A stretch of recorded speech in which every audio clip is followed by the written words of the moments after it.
Good morning, everybody. I'd like to welcome councillors, our officers, and also members of the public. At our last meeting, we agreed to focus on a limited number of topics per meeting, and officers will be guided today by members as to our particular areas of interest, and we will be having a debate on that later on.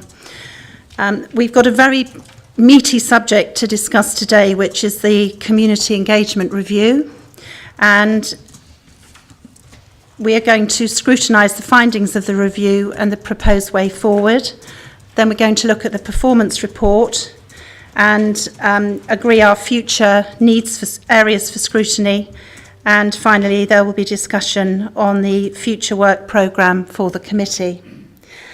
Can I ask if there's any apologies for absence?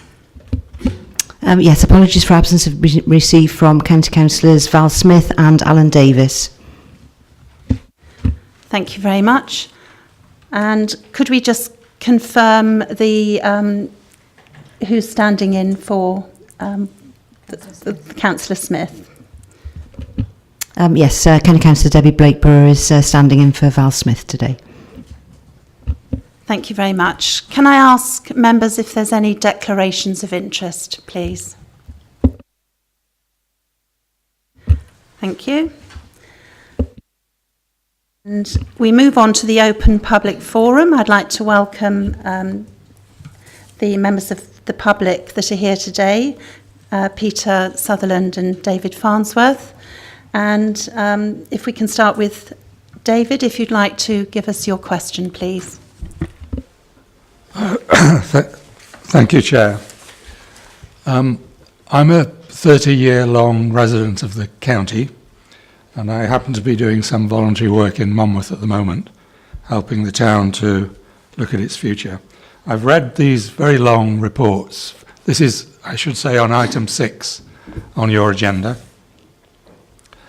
And the general intention, as I understand it, is to move what is now a dispersed effort within the County Council dealing with community involvement and engagement into some kind of focused effort, which seems to me, first of all, to be a good idea. However, I have two questions about the proposal beyond that, if I may, Chair. The first one is that I'm concerned that we seem to be in these papers, we seem to be defining community as being other service organisations, like the PSB, like community councils, which of course are part of the community, but it doesn't seem to involve residents, ratepayers, electors like me. So that's the first thing, what do we mean by community? The second concern I have, or question I have, is even if the proposals were reaching out to residents, there doesn't seem to be any mechanism proposed by which we can actually engage with the County Council in two ways. One is residents like me find it very difficult to deal with these very big policy ideas, and if you'll forgive me saying so, expressed in very obscure language, in reports of 70 pages long. It's extremely difficult to deal with that, and we can't engage at that level. We need to engage and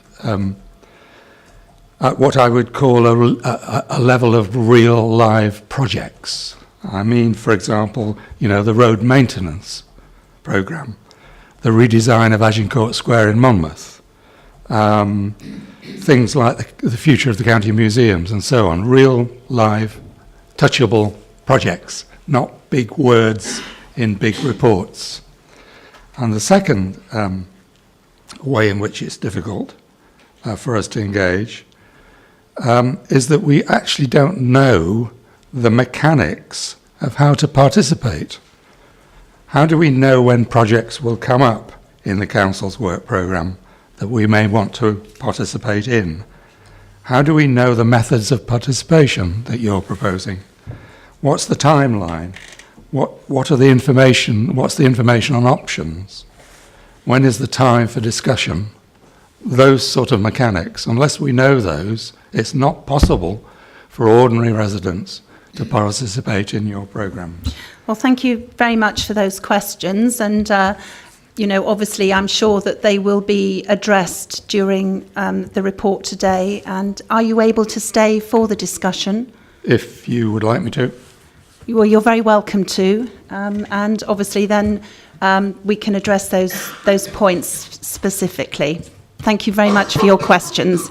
And so we've got the two questions in two parts there. Thank you. And if I could ask Mr. Sutherland to give us his question, please. Thank you, Chair. Lambadic speed limits update since last meeting, please. Okay, thank you for your question, Mr. Sutherland. I'll ask Mr. Hoggins to respond. Thank you, Madam Chairman. The Road Safety Group, Member and Officer Working Group, is being reconvened, I believe, next week, which looks at this matter on a county-wide level, and specifically in relation to Usk and Lambadic. A design consultant has now been asked to come forward with a design suitable for us to go to consultation with. Thank you very much for that, and I hope that answers your question, Mr. Sutherland. Just one supplementary, if I could. Will there be any involvement from the Lambadic Community Council or local residents in terms of my colleague's comments just in his questions? Because there is significant delays in terms of dealing with this issue. In reality, nothing has happened since the last meeting. That's part of the course, I'm afraid. We look forward to the meeting or the group being reconvened, but the lack of action, had there been no lack of action this morning, and I'm pleased to hear there is some, I would be furnishing a freedom of information request at the County Council's door to see and be furnished with all the documents relating to this issue. There is a level of frustration locally, and I don't want the committee or the County Council to underestimate that level of frustration. Well, thank you for allowing me the supplementary, Chair. Thank you. Well, thank you very much for that, Mr. Sutherland, and I'm sure you'll be delighted to hear that at the end of September there is going to be a public meeting on the subject of speeding, and obviously this would be an ideal opportunity for town and community councillors and members of the public to come along. So I hope that we'll have a good response to that meeting and these issues can be addressed. And I hope that you're happy with that. Thank you. Councillor Eason. Yeah, thank you, Chair. Mine is a question of sorts, but more of information. I'm a member of the Community Health Council in my own right, and the council has 3 appointed councillors as members of the Community Health Council. We've been provided with a white paper regarding the future of health in Wales, and one of them, it's called Services Fit for the Future, and one of the proposals are to basically replace CHCs with another body, with another form of body. Now, the CHCs at the moment provide an independent patient voice. And having been at a meeting last Friday with the Community Health Council, there's no appetite to retain CHCs as such, but to retain the patient voice in a form which is suitable for the patients.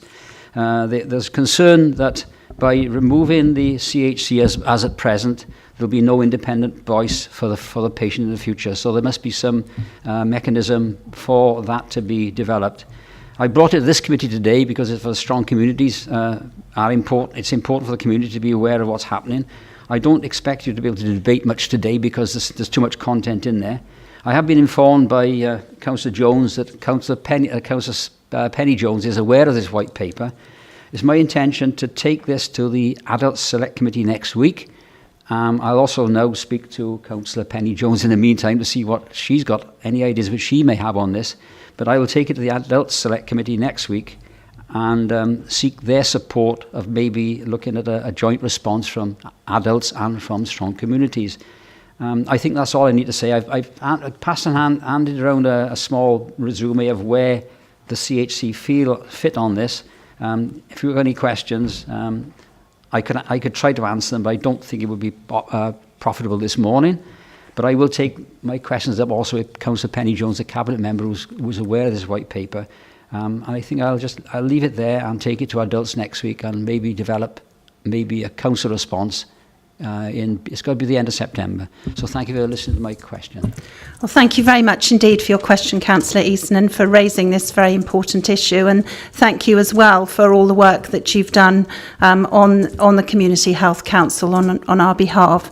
And I'm sure that we'll be able to arrange a meeting of both committees in the future to discuss this very important point that you've raised.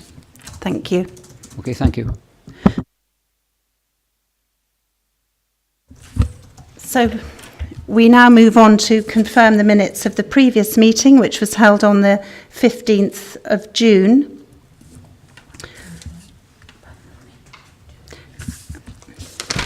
So just to confirm, page 1,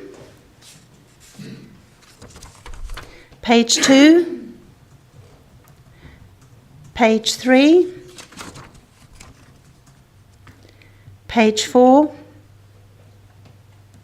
page 5, page 6, page 7, page 8, and if I can have a proposer to accept these minutes as a true record. Thank you, Councillor Jones. And a seconder? Thank you, Councillor Guppy. Are we all in favour? Thank you very much.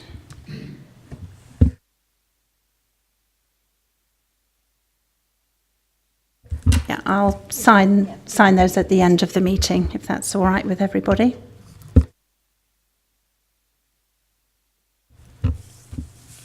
So if we can now look at the action list arising from that meeting, and we have got there at the public open forum, there was a question about the container park opposite Usk Island, and obviously the officer planning and enforcement, and the outcome from P. Thomas of planning was that no records of this and no evidence of this from passing the site in recent days. So that's obviously been resolved.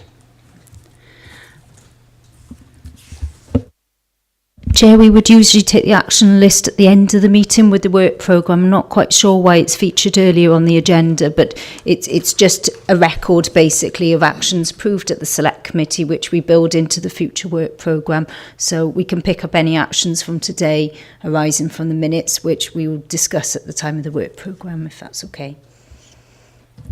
Thank you very much indeed. So if everybody's... Councillor Easton. Yeah, thank you, Chair. It's not regarding the accuracy of the minutes, but the point in the minutes to do with Borough Theatre Abergavenny.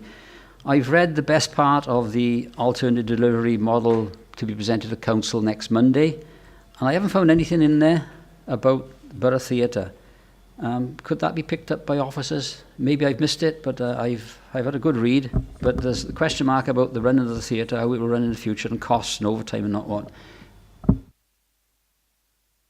Yeah, Councillor Easton, I've been advised that obviously as we've approved the minutes, you will need to raise that at the special meeting on Monday. Yeah, that's the point I'm getting at, really. I'm Yes. not arguing against the accuracy of the minutes, but if I don't find it in that report, there's something not right. Okay, thank you very much. Are you happy with that?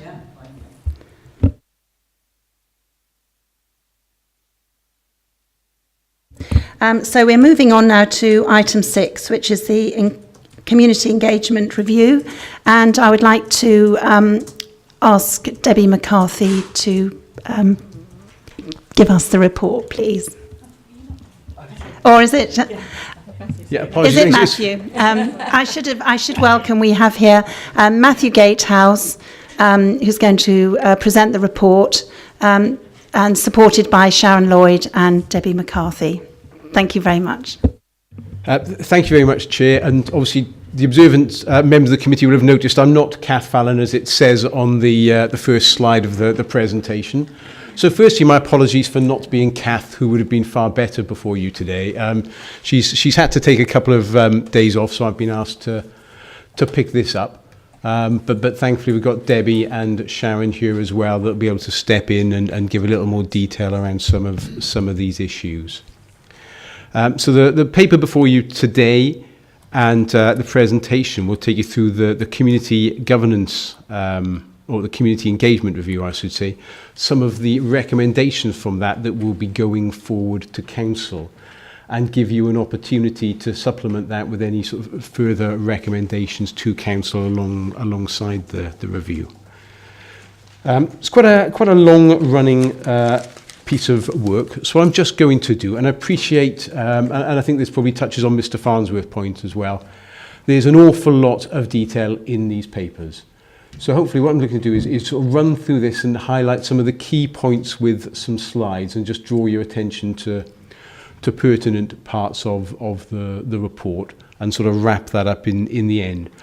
But if at any point what's written here and what I'm talking about isn't clear, because I appreciate it's quite a long-running and complex issue, please come back with questions and ask for more detail, because we recognise the complexity of the issues here.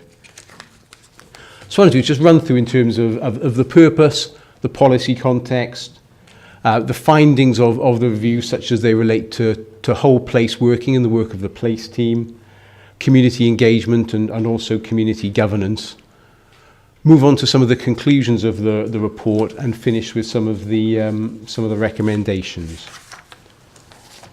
So, just to give a little bit of background, the community governance reviews to analyse the role of area committees was set up and reported, or set up a number of years ago. And that review was extended in October 2016 because of the Wellbeing of Future Generations Act, which speaks a lot around area working more closely with communities. And also there are other legislative issues that impact on the working here, which I'll touch upon. So, purpose of the review was to clarify strategic direction, to repurpose whole place, to identify joint working opportunities internally for the council, to identify a more streamlined approach, and to assess new roles in terms of impartial advice across the area clusters. The authority moved last year to a model of working on 5 area clusters, loosely around the 5 largest towns. Now, they're not aligned as it stands to the 4 area committees, and there was no support in place for those area clusters. So this gives the opportunity to address that balance.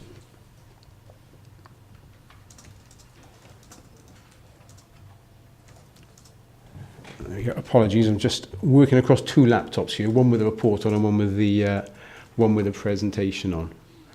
So to give a little bit of the policy context, we've got a whole tranche really of legislative links into this report. The legislation is seeking far greater participation of communities in council business, and I think that probably chimes with the aspirations of this council and the new brief which Councillor Paul Jordan has picked up around governance. I think the role of community area committees is absolutely key in the Future Generations Act, and is a key issue for Welsh Government in terms of discussions of surfacing issues of local importance and local prioritisation. The preventative approach comes very strongly through the Social Services and Wellbeing Act, and also the Wellbeing of Future Generations Act. And I think the legislation also talks about a need for far earlier engagement and involvement in decision making.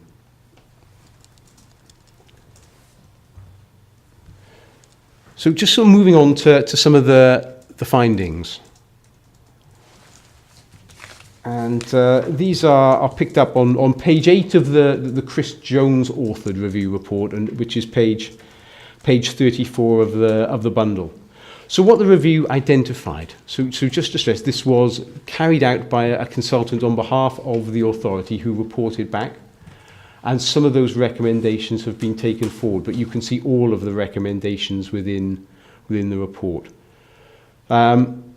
So the whole place team, which is the area which Debbie has been leading, and you'll be familiar with colleagues like Jude Langdon and Tom James, Rachel Rawlings. So that's been their area of work. And the review found that wasn't as aligned as it could have been with corporate outcomes, and there was a need for far greater clarity and purpose there. Quite a mixed approach with community governance experiences, which was leading to inconsistency of approaches around the county. And we had the situation, we have a lot of officers, and I know that when it comes into talking around this, and Debbie has got quite a number of experiences of this, where we have a lot of officers going into communities, but not always taking advantage of the breadth of experience and relationships that exist in that place team. So really it's an opportunity for a more centralised and integrated way of working amongst partners and officers, but also communities as a whole in the broadest sense. And again, just to pick up on Mr. Farnsworth's point there, I think when we talk about communities, we really do mean communities, not just officers and officials of the council. You know, that's absolutely right for us, and the need to be participative and engaging in this work. And perhaps there'll be opportunities to explore some of that as we move through. The findings around community engagement, I mean, it really recognised the review, the vast differences across Monmouthshire, and actually the extent to which the maturity of a community impacts on the effectiveness of this nature and this type of working. So it highlights the need to grow community leaders where they are not emerging naturally, and give people and leaders in communities the opportunities to develop. There are a lot of disparate resources and toolkits, so it highlighted a need to bring a lot of that into one place to give clarity. Complexity has been mentioned. There are a lot of toolkits. A lot of them give very valuable support, advice and guidance. But for the uninitiated, it can be quite a minefield. The review highlighted that the officers work together, probably in spite of the existing structures and arrangements, rather than because of them.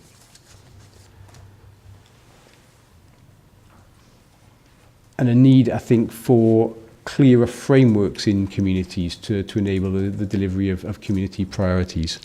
I appreciate that's quite a small diagram that you see there, but it's within the pack. But essentially what it's highlighting is just the sheer volume of resources in communities. And that's on page 20 of the Chris Jones authored report, page 46 of the bundle, if people do want to look at that a little closely. So moving on to community governance. The review highlighted the importance of ward members in terms of engaging with communities. It's talking around the legislative drivers and our move to cluster working, and the adaptation of area committees, going back to an earlier council decision as the mechanism for working with communities. Historically, and this has been apparent in some communities more than others, there have been quite a fragmentation and disparate set of arrangements which haven't always helped clarity and understanding of what's going on in communities. Touching upon the point I made earlier around skills in the community, the adoption of a community leadership academy to give opportunities for community leaders and those working out there amongst the population to develop the skill set needed to work with communities. And also opportunities recognising the fact that we weren't, as an authority and as a set of public services, always making the best use of the different funding streams that are available. The review covered Section 106 agreements. It spoke about a well-managed and robust process, but the fact that it weren't always focused on priorities and long-term impacts. And where there was monitoring of spend and activity, there wasn't always monitoring of outcomes. A lack of strategic community engagement was highlighted. Again, probably talks somewhat to the point Mr. Farnsworth raised in the public open forum, and the need to ensure that it addresses far longer strategic priorities. And probably what we will see moving forward with some of this work and the drive of the Wellbeing of Future Generations Act is we've been out there, public service partners have been out there talking to communities, trying to understand need at a community level, developing a well-being assessment which will give the evidence base now for the next set of work around how we meet those needs.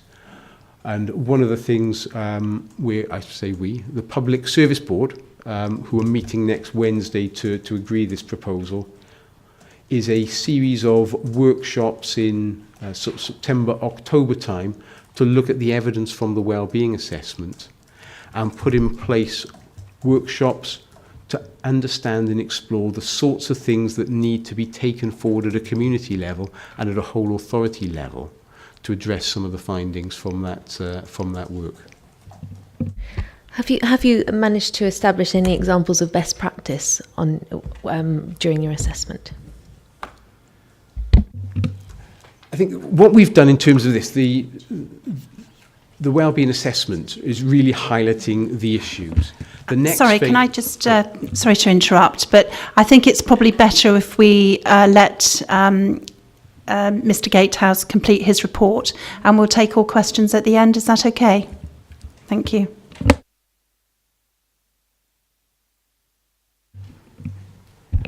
Okay, that gives me time to think of them as well. So I'll, a little bit of thinking time while I continue through the slides. The other thing the review highlighted, actually, in terms of the Section 106 finding, was that the process, as is, didn't have as much community participation in determining those priorities as might have been expected. And the point, I think, there in terms of the data sharing around long-term priorities is picked up by the comment on the future generations work. So this just sort of draws together some of the challenges that have been highlighted by the report, and one of which probably talks back to that earlier point about that disconnect between the Public Service Board and our formal partnership structures and work at town and community councils and grassroots levels within community. And hopefully what you'll see is some of the recommendations and the structures moving forward that are being proposed are around addressing that. So we had a whole place team working very closely and organically with community groups at community levels, and a partnership structure which was historically more around public service partners. And this recognises the potential and what we can gain by bringing those together. And really what that would enable us to do is address some of those gaps in capacity, in provision, in expertise, and strengthen and close some of those gaps. So the broad sort of recommendations is to reposition community engagement. So Future Generations Act talks about co-delivery. There are 5 ways of working within that act, and collaboration is a key part of that. We talked about that disconnect between the PSB and the community, and restructuring and pulling those teams together as a more centralised resource, so the partnership support team and the place team, along with the work that we have led by Owen Wills on community, on volunteering in a county that serves, gives the opportunity to really strengthen that within a centralised team. So the future direction for that team then, the council back in March of this year, under the previous administration, agreed a set of 4 wellbeing objectives which are on the screen there. So that repurposed team really gives the opportunity to focus in and support the delivery by the local authority, because those are the local authorities rather than the PSB's wellbeing objectives, the one we have adopted as a council, but align the work that happens in communities to those wellbeing objectives and to take them forward. It also gives the opportunity to address some of the priorities that are highlighted through the new social justice portfolio with Councillor Jones here today. Focus on how we work in partnership with people, with communities, with others, to really understand those issues at a community level, understanding those underlying causes of poverty and disadvantage, and identifying solutions, working with our partners, but also working with community groups, recognising the expertise that exists within our communities and trying to harness that within our more formalised structures. So just to highlight the 3 sort of emerging priority areas in that field, which I know the Cabinet member has been working on with chief officers. I won't dwell too much on the legal requirements and the detail of the Wellbeing of Future Generations Act, but you can see them there around that requirement for co-delivery with partners and the importance of these changes to try and bring some of that together. So the purpose of the restructure of partnerships and whole place, to bring together, enable co-production and co-delivery, to build the skills in developing frameworks to establish and guide and work with people on local priorities. A really strong point, I think, around the alignment of funding, to really leverage everything we can. You know, we have people in the authority, they're experts on funding and European funding, and we need to ensure that people understand those funding streams and are able to align them to the opportunities that exist at a community level. It's about growing trust between the authority and town community councils and communities, recognising some of what has happened in the past and issues with some of those relationships. It's an opportunity to really strengthen and reinforce that trust. Earlier on I talked about some of the disparate and fragmented toolkits, a chance to strengthen those and bring them together and really communicate and put those in one place. And to provide the intelligence to communities, the data to make that more readily available and capture some of those community stories and narratives that illustrate the need for and sometimes the outcomes of the policy interventions.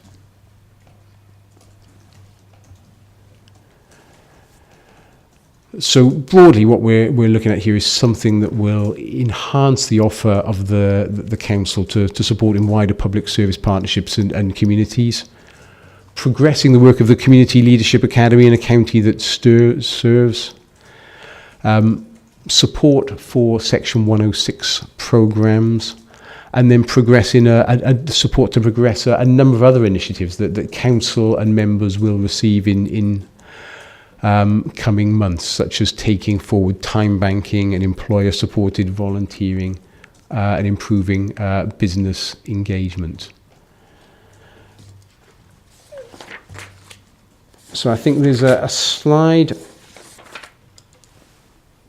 which I thought I deleted but hadn't because it's probably too small to see on the screen there. But that is included within the bundle of the pack there. But I appreciate you're going to struggle to see the wording on there. But essentially what's in is what the restructure does is try and put in place that far more networked arrangement where officers of the council are working more closely with each other, and those relationships are more formalised, rather than dependent on those hierarchies and having disconnects between different communities. So the report proposes aligning, bringing those two teams together to really focus on working with communities and taking an asset-based approach to working with communities, renting the strengths in those communities rather than looking to the deficits and sucking people into services and fixing them, recognising and working with the skills and abilities there, but aligning that to those formal structures around the Public Service Board and the partnerships that we have in place to give us far greater strength and greater resilience around that work. So the process, the next steps around that and the restructures, obviously it's before you today for scrutiny and is going forward for a Cabinet decision in September. If Cabinet agree the changes, then we'll get into the formalities of the HR changes with a formal implementation in the autumn, albeit the work that the teams do has been increasingly coming together, and Sharon and Debbie's example of spending a good amount of time bringing the teams together and understanding these issues informally before these structures in place, because regardless of the structural issues, the importance of working together around some of this can't be understated, and what we want to do is act on that now rather than waiting for some of the formalities and structures to come through. So I hope that that's given you a bit of an overview of what is quite an in-depth area of work and a large number of pages of documents we've put for you today.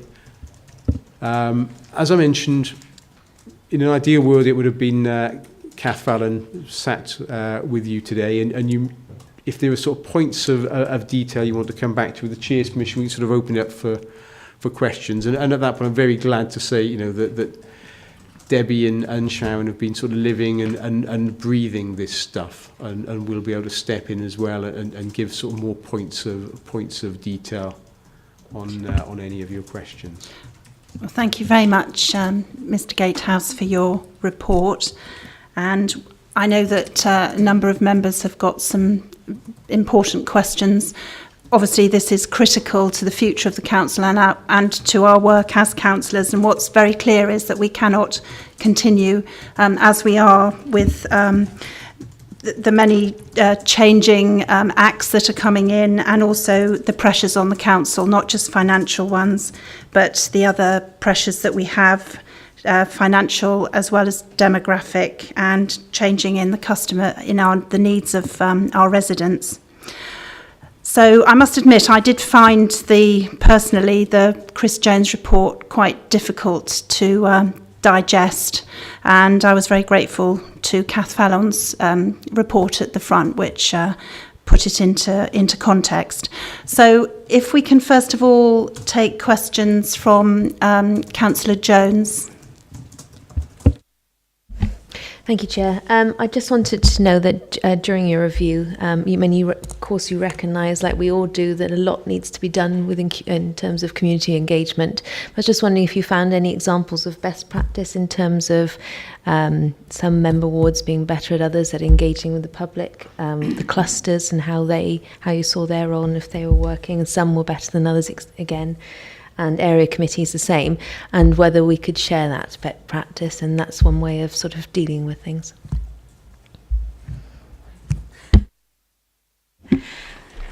I wouldn't say it was just because of the review, but in the work that we've been doing in Whole Place, certainly there are a few little pockets of really good examples, and that could be expanded on. So places like Llangibby, who have done community-led plans in the past, it's focused their attention on what's important to those people. So they got a very, very good return on the questions they asked the public. I think they got about 75% return, but that was because of the people going around and doing that work. It wasn't because of the council. It was because there was an energy within that village environment. They did it in Langaby and Coedy Payne, and now they work very closely to those plans because that's their priorities. Hopefully some of those priorities will align back up to the PSB and our partners, and that's where we can come in and assist even more. I'm sure you agree with me. A lot of that's to do with awareness and lack of awareness in other areas. So how would you look at it addressing those needs? Well, but part of that is the cluster work. So for members who don't know what clusters are, they're representatives of the community and town councils that are brought together to discuss what their priorities are. Now, they're not always going to know those priorities, I appreciate that, but we're working with Gavo, we got an RDP bid to employ somebody to produce a toolkit to look at how we can enable communities to do asset-based community development, or community-led plans, their vision, whatever they particularly want to call it.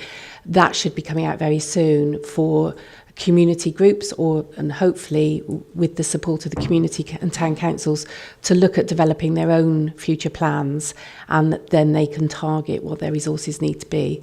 With the Community Leadership Award, we hope then where there's a skills gap to be able to offer some money for them to be trained up in those skills if they want to. Thank you. Councillor Blakeborough next, and then we'll take Councillor Roden. Thanks. Chair, is it okay if I ask a question and then come back from the question? Is that okay if I do it that way? Is that okay? Obviously ask the question and see if we'll wait for the answer, and then thank you. I kind of want to go back a bit, really. It's really just going back to consultation and engagement. So my opening question really is, could you explain to me your understanding of the difference between consultation and engagement? And then I want to come back, if that's all right. We all have slightly differing views, I think, on this. I think probably a fairly sort of blunt way to say it is often sort of consultation is where we've got something pretty definitive before we go out. You know, we've written a paper, we've got some recommendations.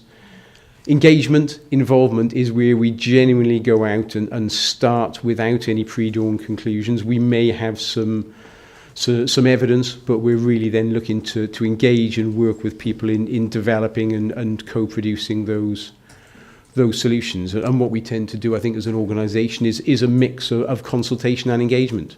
Historically, I think councils did a lot more of the consultation, increasingly and driven by, I think, the recognition that we're facing some pretty complex problems and challenges, that actually our communities are packed with social capital and people who are experts in various fields and experts in their own lives. We need to recognise that we don't have all of the answers, and we need to work collectively to understand and co-produce with people different solutions to meet those needs. So you'll see us moving more in the way of engagement and involvement, and that's something as well which is enshrined in the Wellbeing of Future Generations Act.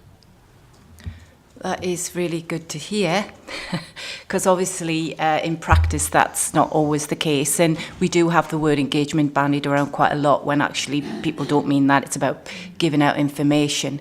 It's interesting when you're going through the report and we hear about community leaders and toolkits and frameworks and the cluster groups and whole place working.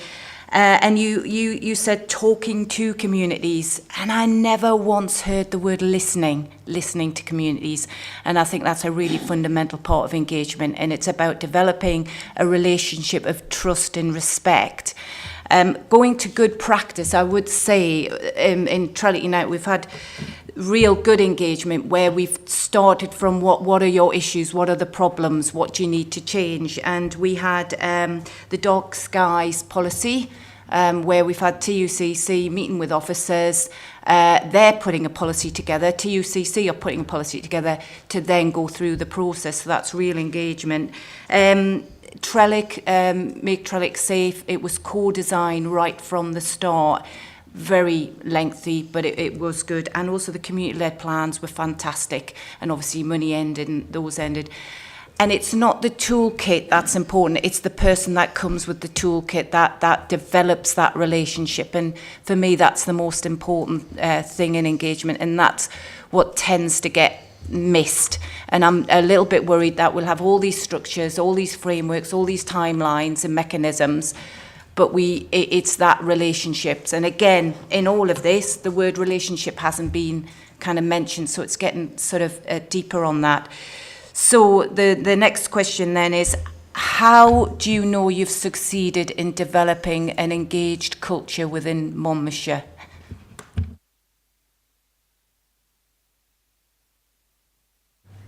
Yeah.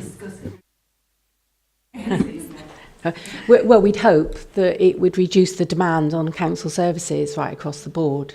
So that could be just general questions coming in to other things about highways, waste, the community themselves taking a pride for the area that they live in and driving forward the things that are important to them. Because we can sit here and dictate to them, as you say, but you know, if they've decided that that's what they want to do collectively, if they take that forward, indirectly it will turn off the demand for council services right the way through, and social services as well. If I could just come in as well, there are also some more formal metrics that are available for things like the National Survey for Wales. So that's done by Welsh Government, but surveys, I think, about 1,300 people in Monmouthshire communities. And it asks questions like, do you feel you belong to your local area? Do you feel you're able to influence decisions in your community? And so what we'd hope to see, I can't cite the figures off the top of my head for you, but what we'd hope to see is a move in terms of those indicators. Thank you very much for your question. And if I could just mention, very pleased to see that the portfolio holder, Councillor Sarah Jones, is able to join us today. Are you happy to sort of come in at the end of the debate? Are you able to stay? Very happy to. I was going to pick on a point that Councillor Blakeburn made, but I'm happy to do that at the end if you'd prefer me to do that, whatever's best. Thank you very much. So if we can now move on to Councillor Roden's question. Thank you, Chair. I was quite interested in the level of engagement and how you assess it. And you just answered that question to some extent. And also engagement improvement. Monmouth Town Council has been in the beacon quite a lot recently, partially because they're trying to change the way they engage with the local community. Part of the issue that they've got is that they're new to it, and this has caused a little upset on occasion. However, they are improving, and they are utilising resources such as Twitter, Facebook, to engage with the community. Is there any toolkits that are coming down through the project to enable improvements in engagement? Really quite an important point for councils, I think. Thank you. Well, interestingly, Chair, if I may come in on that one. At the last Democratic Services Committee, we were joined in the public open forum by someone that had been working with Monmouth Town Council on the campaign and some of the sort of the changes that had happened there. And it was quite an interesting one in a sense, because it probably showed at times how democracy functions, which was, we had an expert in local democracy sat in the public gallery where we all talked about it down the front. And it was only at the end that we went to talk to her. Actually, that led on to a subsequent conversation where she joined us along with the mayor of Monmouth Town Council to explore potentially what we could learn from that experience. So we've had an initial conversation. What we're looking to do is or we've invited them, or the committee, Democratic Services Committee, have invited them back to give a little more detail on how they approach that and their experiences in September. And we're keen to learn from that and work alongside them and understand what was it around that approach that engaged local people. Also, I think to recognise that yeah, as you quite rightly highlighted, none of these processes are perfect, and sometimes there can be sort of fallout and issues as other relationships are impacted on by change. So we're looking very closely and very keen to learn from what worked, and also understand sometimes where it doesn't, if there's anything we can look to adapt. Is it likely that you'll have engagement facilitators in the teams that you're putting together in the future? All our teams are very au fait with engagement and helping to facilitate meetings if there's a need.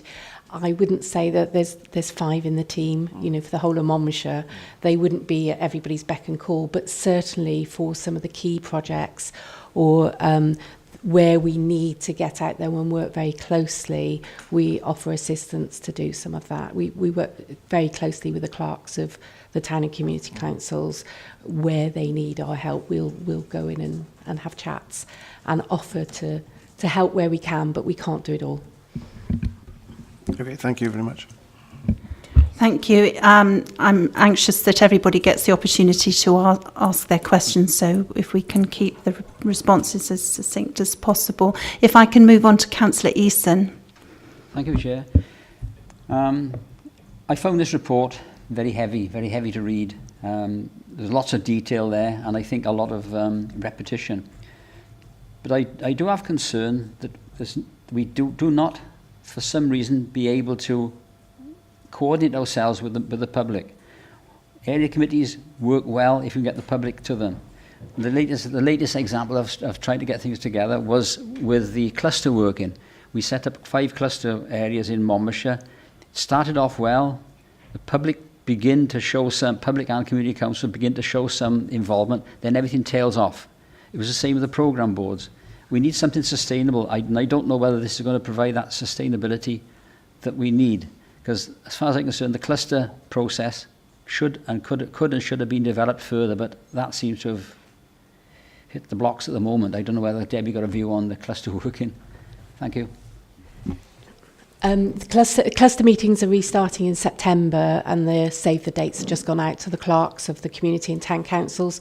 Obviously, as you know, those meetings aren't open to the public. That's for town and community councils and the council to have some open and honest discussions about priorities. This year, I would say, yes, it has worn off a bit. I myself personally have been to all the cluster people in Caldicott to see why they don't attend meetings, and there's been some misunderstandings and probably poor communications on both sides of why that hasn't happened.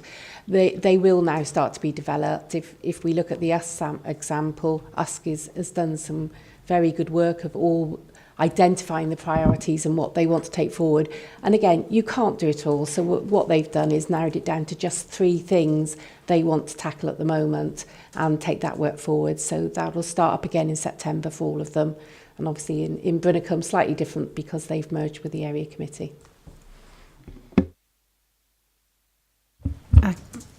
Councillor Webb. Thank you. Just wanted to make just one point. Can we go back a stage? Is it because of the Wellbeing and Future Generations Act that we asked Chris Jones to actually make this report to us? Is that the reason for it?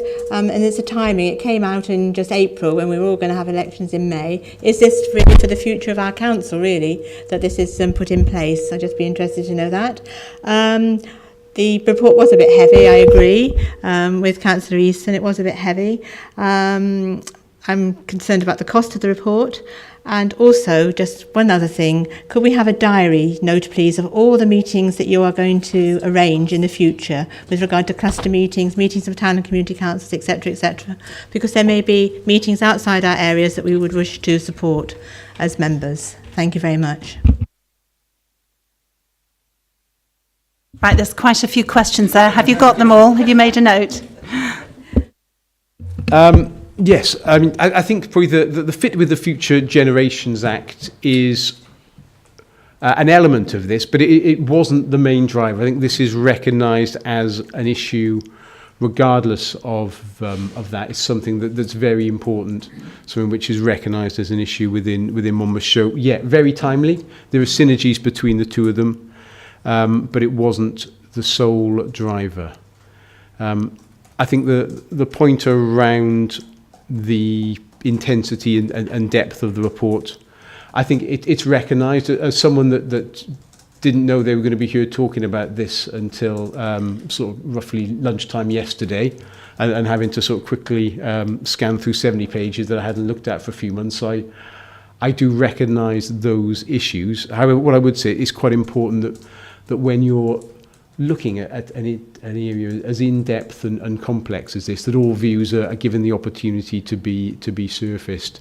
And hopefully what the covering report has done is just sort of pull out some of those key points. And what you do also see, something that we didn't have in the first draft and which was fed back to the author, was a little text box at the end of each chapter summarising the key issues and an executive summary to the front end, recognising that not everyone is going to get into the detail. Debbie, Shaz, anything you want to sort of add to that around the report and the questions? In the beginning, when Chris Jones was asked to write the report, it was very much about to give some strategic direction to what was happening out with the communities and everything else. And he very quickly realised that the alignment that we should be having with partnerships, because of all that work, then it was decided to bring S106 monies into that, because that affects so much of what we do in the communities, and how that can work much more effectively, and together with the community governance, because that was touching on all the work that we'd previously done with either area committees and programme boards. And so it poor old Chris, in fairness, we kept on loading him, well, why you're doing this? Rather than go out and speak to those people over and over again, let's tackle the issues as a whole. And unfortunately, that's why you've got such a complicated report. But it was trying to gather all the information, because it was the same people that we'd be talking to probably 3 or 4 times over. Just have a supplementary, please, Deb. Could you just tell us what governance means, what clusters means, what all these different terms that you're using, what they all mean for new members and for me, actually, what they actually mean and how often they meet, just briefly. Probably not necessarily now, because you probably haven't got to, but if it can be in the minutes. Would it be useful if we just did an A4 sheet of what they are, rather than go through them now? Okay, we'll do that. Thank you. Councillor Guppy. My question is it's a really detailed report, and it's sort of wanted to know really who's heading it up, and in view of communicating between all the different relevant committees. There's so much detail here, but what it is sort of a bottom-up approach. However, it's so detailed, it seems as though that there needs to, and there is an executive summary here, but I feel that there needs to be a supplementary report or a summary report that goes to all the sort of relevant clusters, community councils, for them to ask questions, or for the Public Service Board to sort of feed back into them, because it's so complicated and it's so interchanged.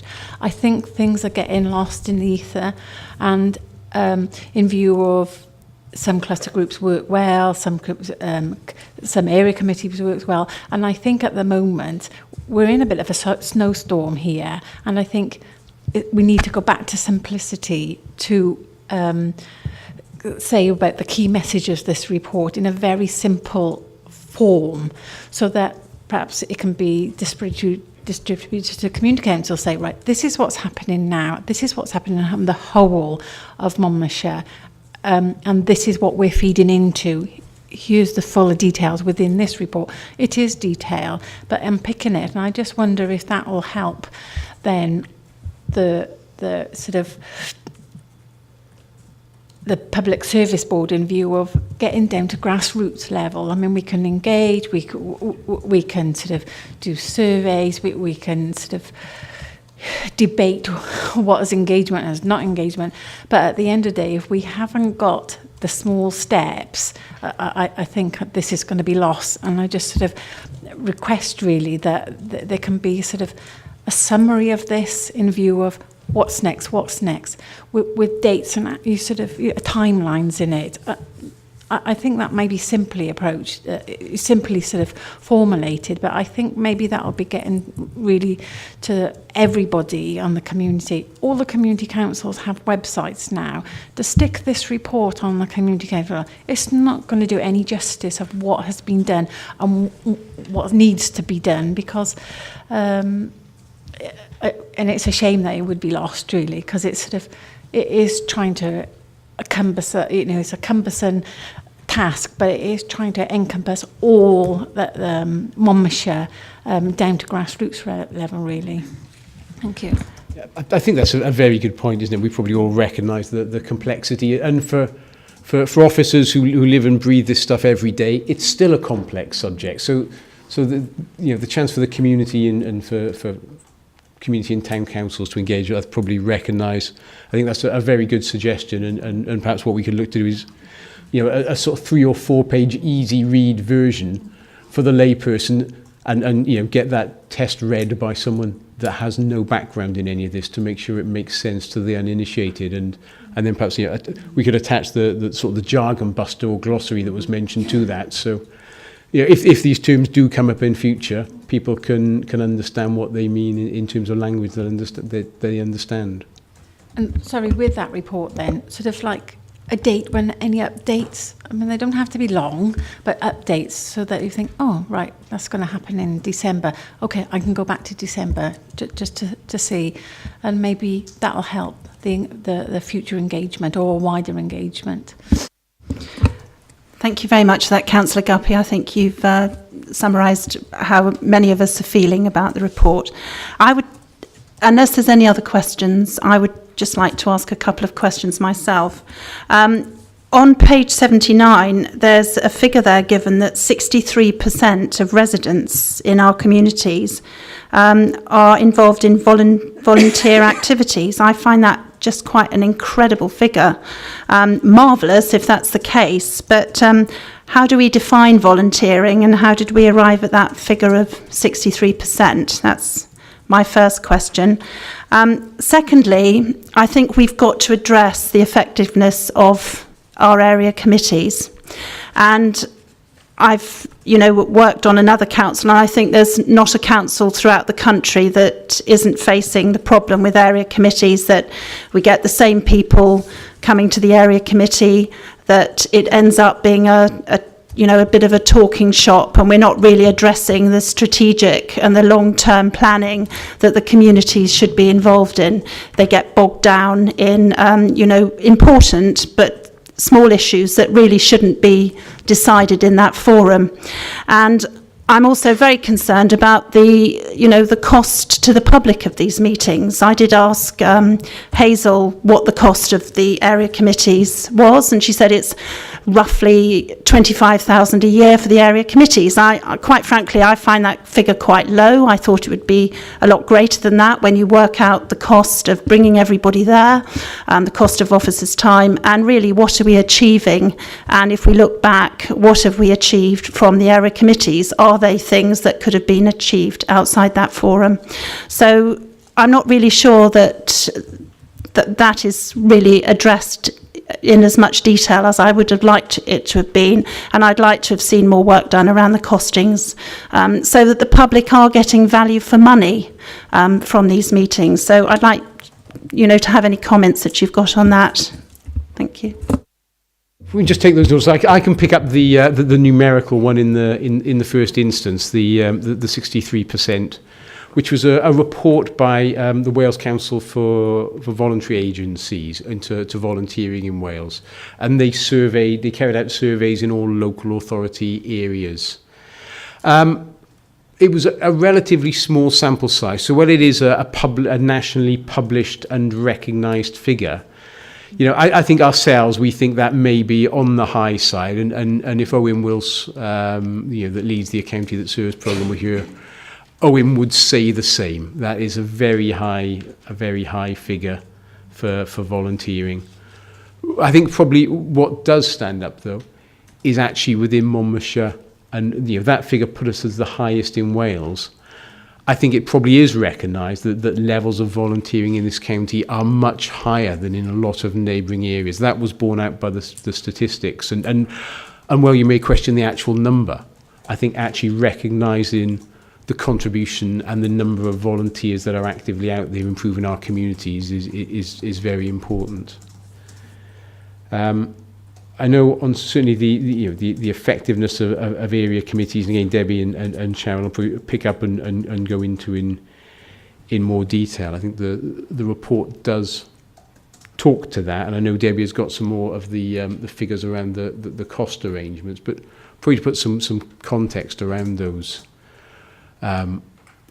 costs. Of course, there are a huge number of people involved, but not all of those people are paid. A lot of people are giving of their own time in terms of the people that come towards them. And of course, as officers and so on who contribute time to those, officers are not being paid overtime to work at committee, so it's absorbed within the existing workload. So it is a pressure in terms of workload, and there is a degree of opportunity cost. What else would people be doing with their times?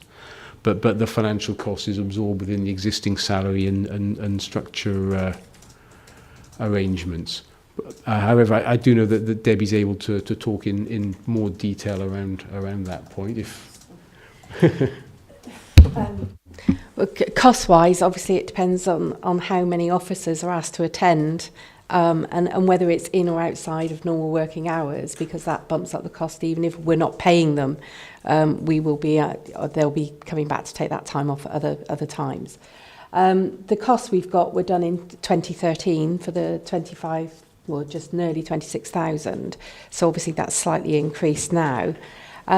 Going forward, Councillor Jordan has now got the cabinet responsibility for governance, and I'm sure that he will want to develop area committees in a futuristic way. So I know Kath Fallon was due to meet with him today to talk about area committees and what that looks like.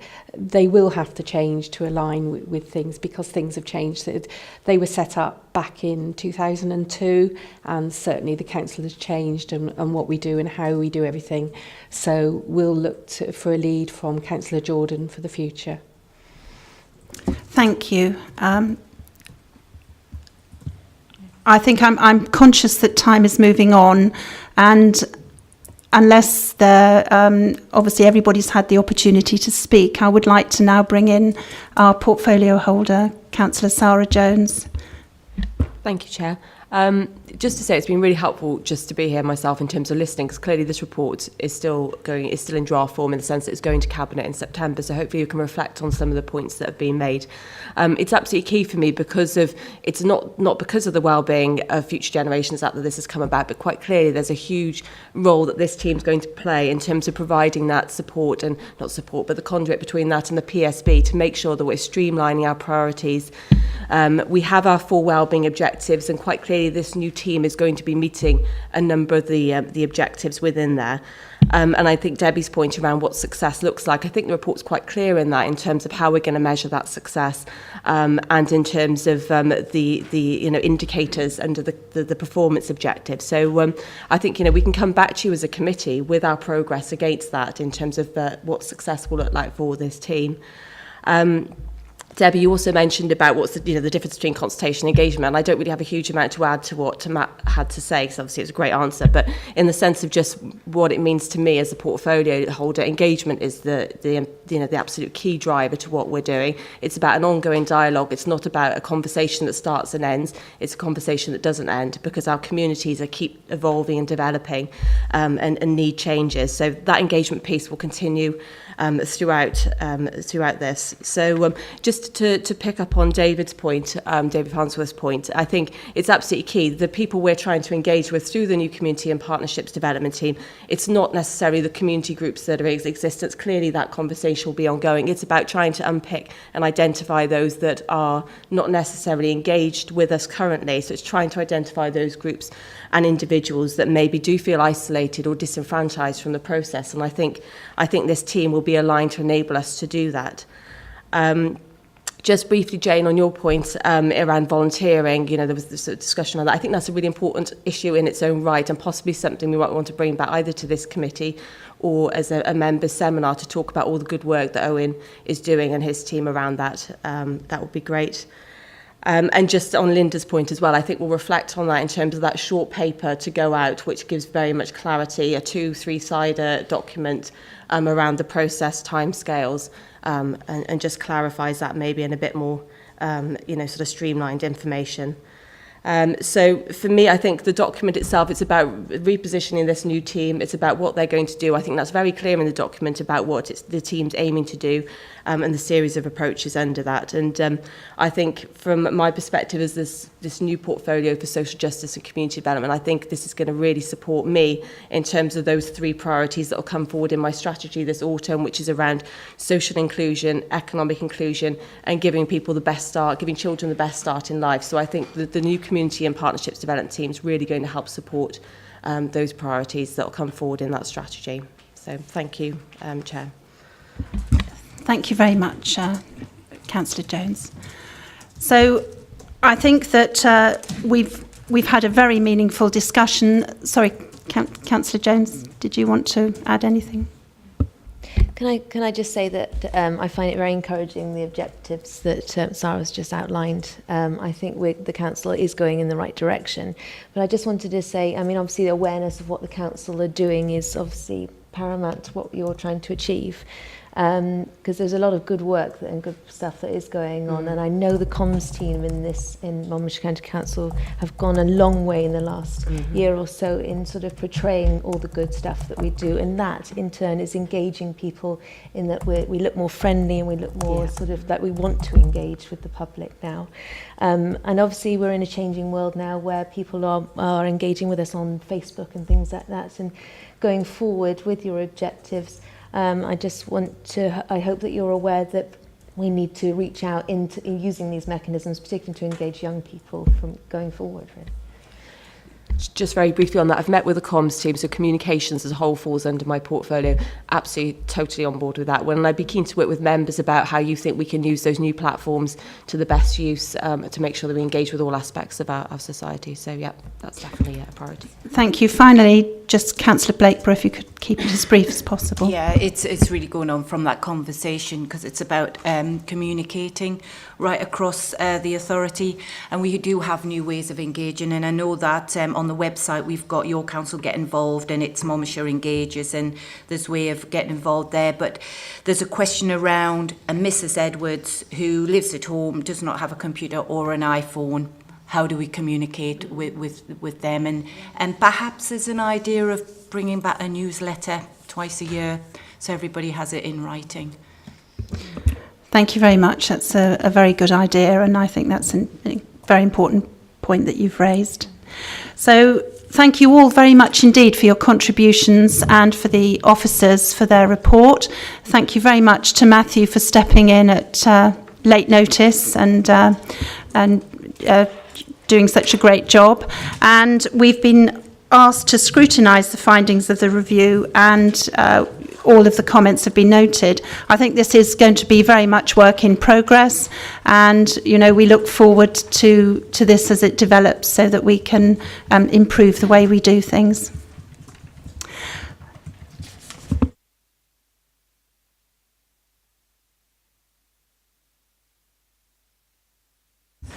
We'll have a 1-minute recess now as we need to set up the next presentation.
Right, we'll move on if everybody is back.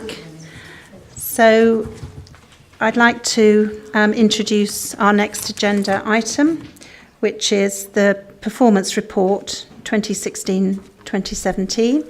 And I would like to ask Richard Jones to present the report.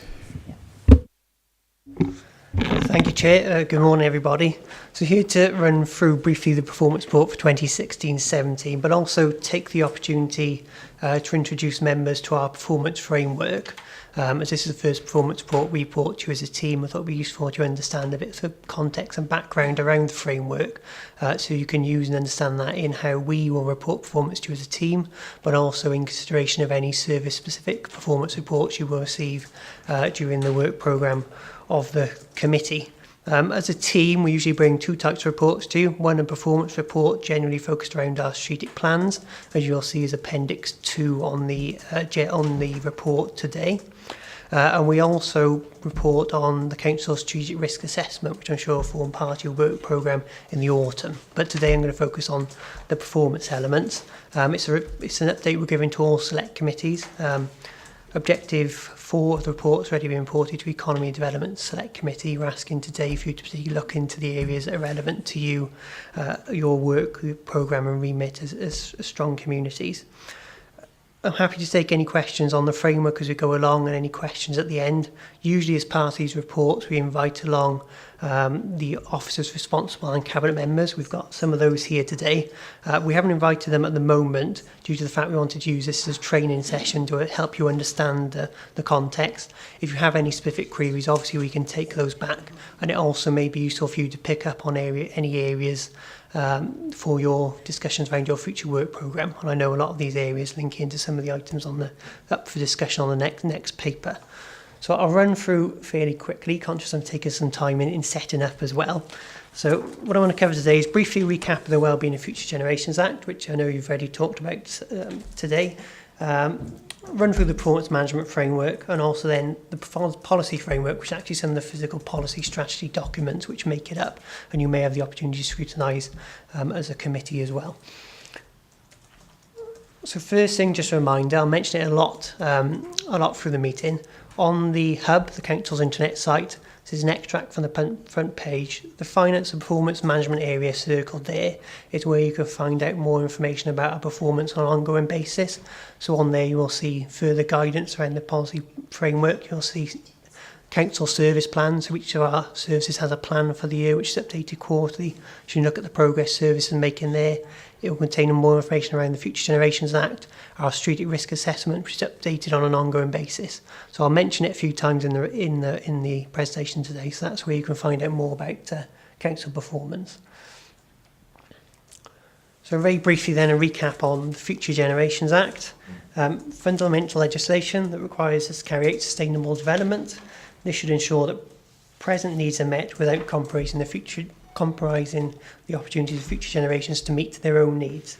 And in the Act, it defines what it means by sustainable development, and that is a process of improving the economic, social, environmental and cultural well-being by taking action in accordance with the Sustainable Development Principle and also the well-being goals. And on the screen there you can see the 7 well-being goals that are set, and as a council we've got to look to how we act to maximise our contribution to those 7 well-being goals, and we can do that in a number of ways. One of the principal ways is in setting well-being objectives for the council, which I'll come on to a little bit later.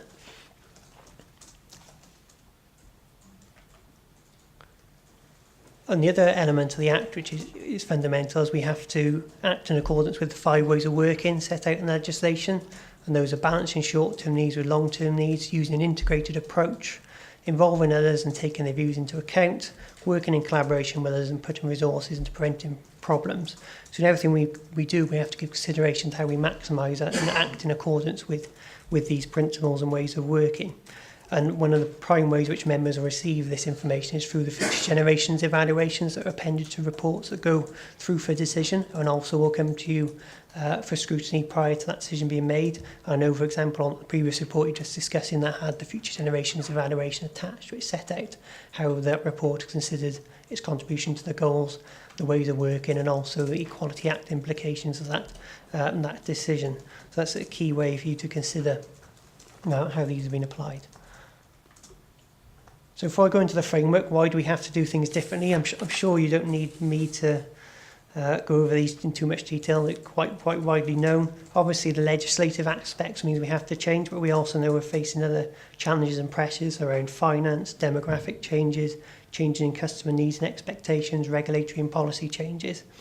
So our performance framework needs to take these into account and consider actually how, in our planning, how are we making sure we're addressing these challenges and considering the range of options available to us, whether that's thinking about how we look more for and plan for more for the long term, work better with people and communities, look to prevent problems occurring, and also how we could take a more joined-up approach to the way we operate. So these are things which we have to consider in our performance framework.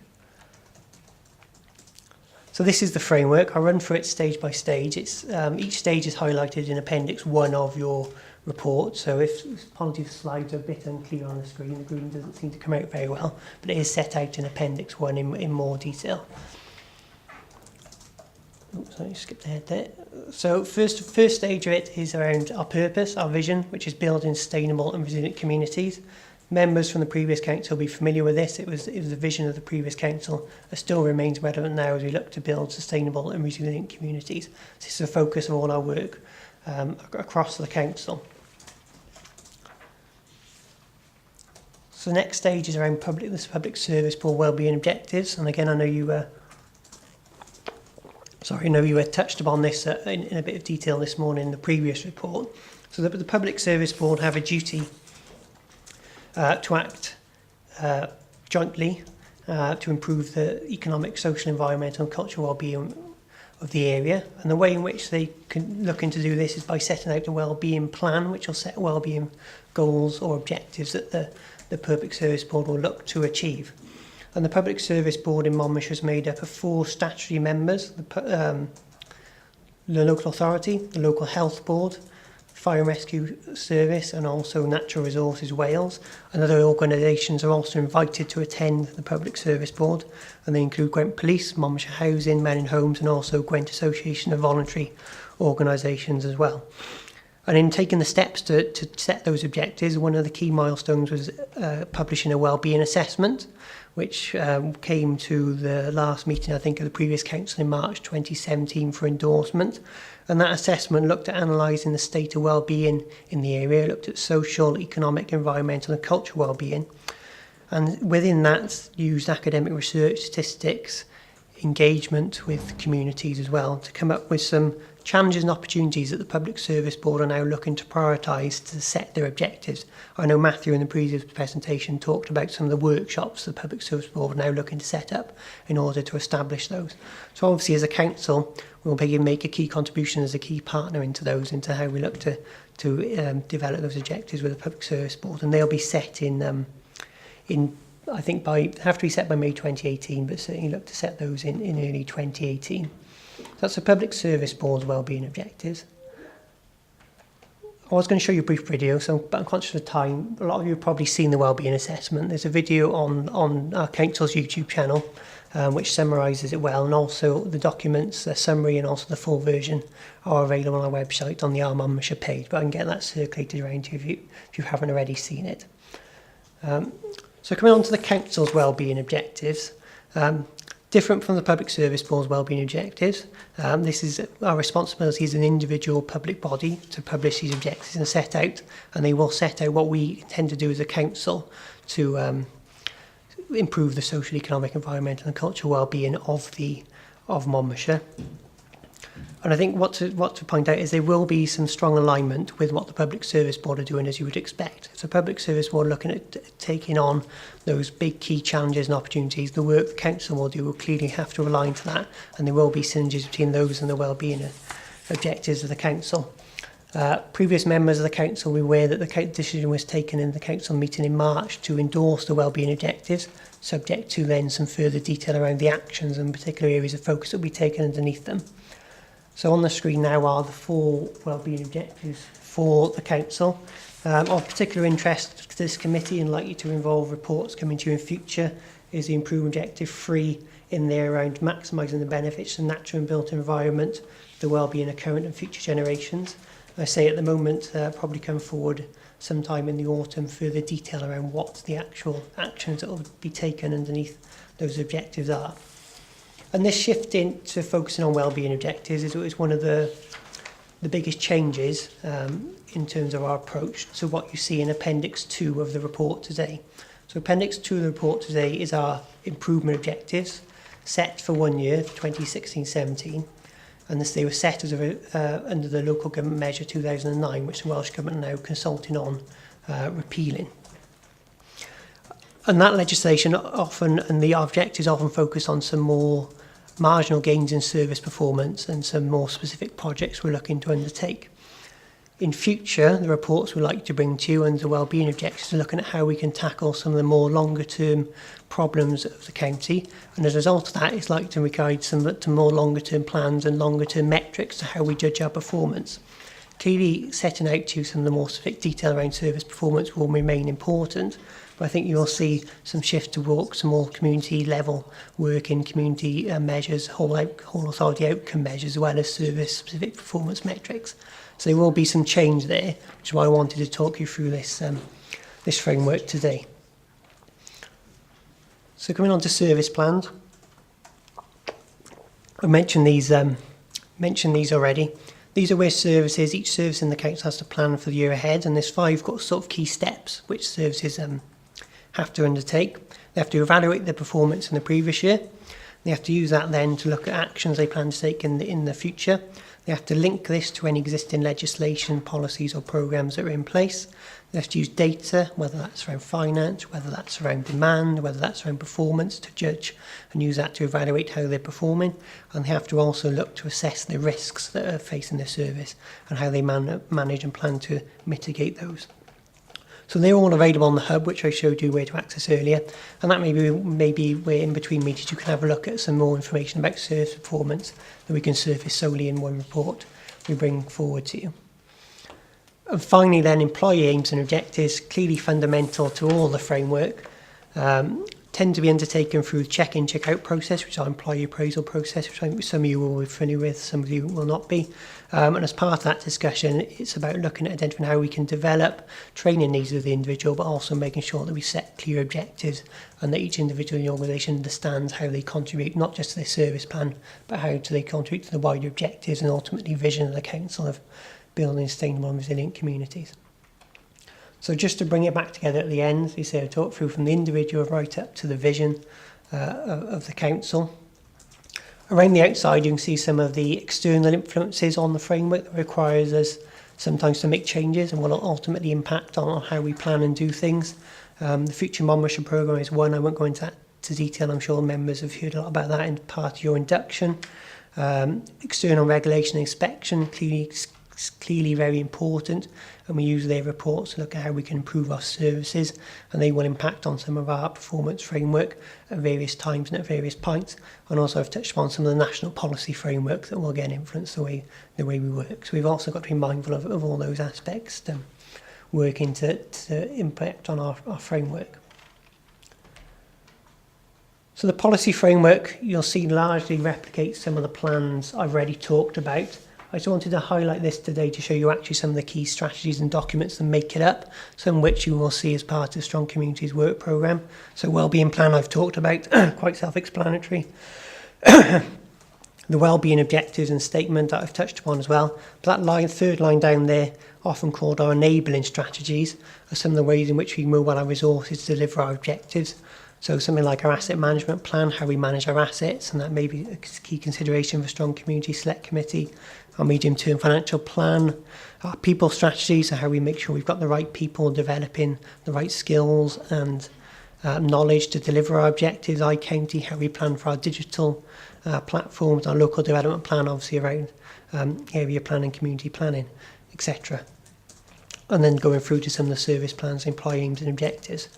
I just want to briefly then finally touch upon performance measurement. You can see it's running along the side of that framework, and that's for a reason. It's clearly important to all aspects of what we do, how we measure and manage our performance, whether that's looking at a community level, so outcomes on a community level, how we're managing and monitoring those, to more specific metrics around our own service performance as well that come through.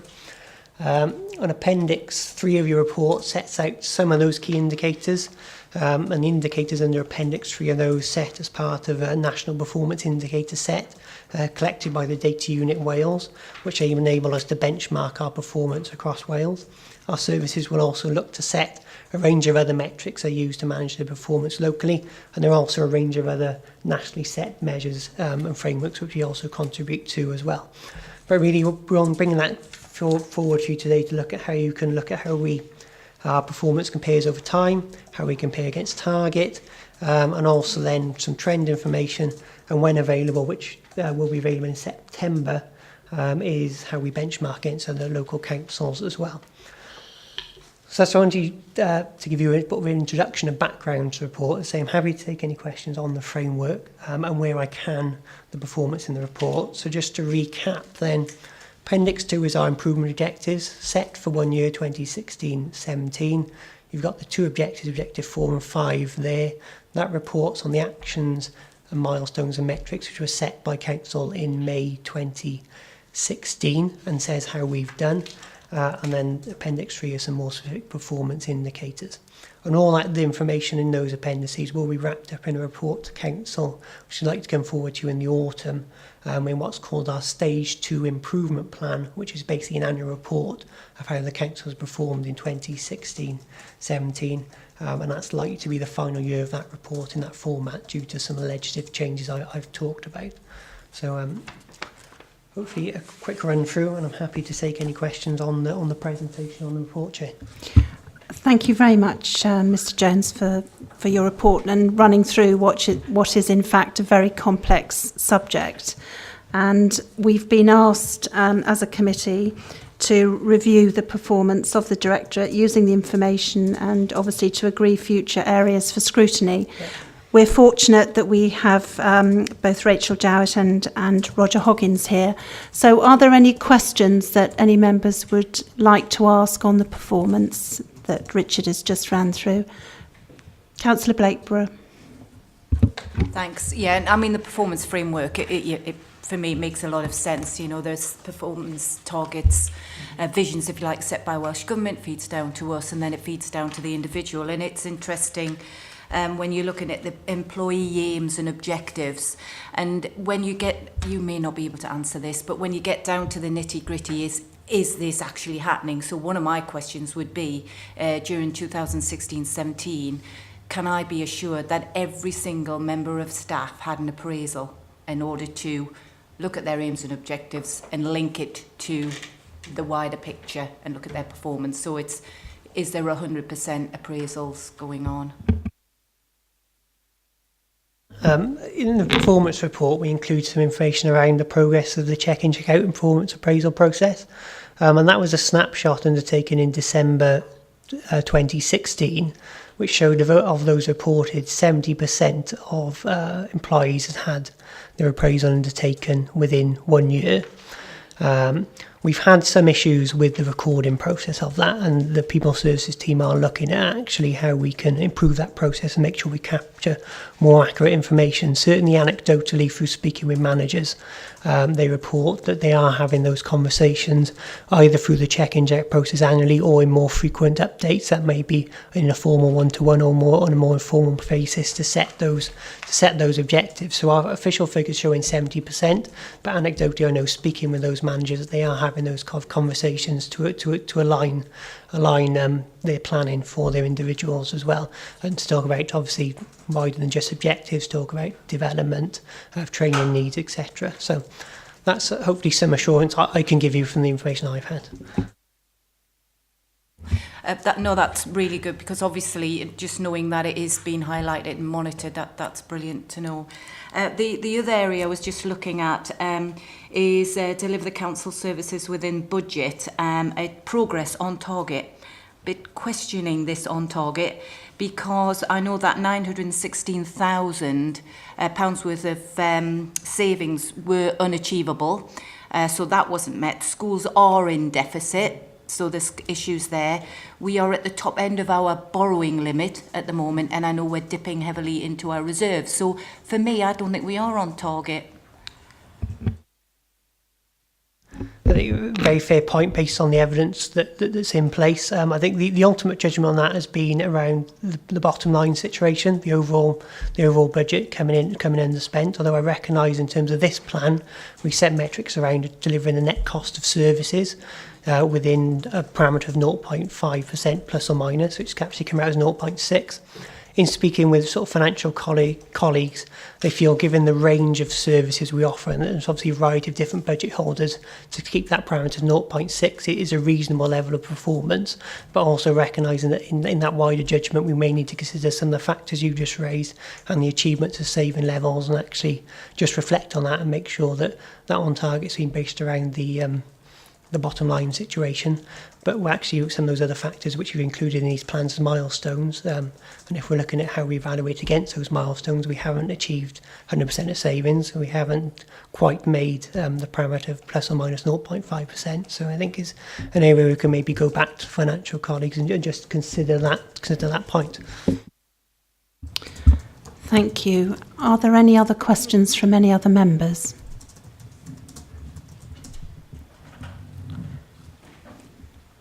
Any questions? No?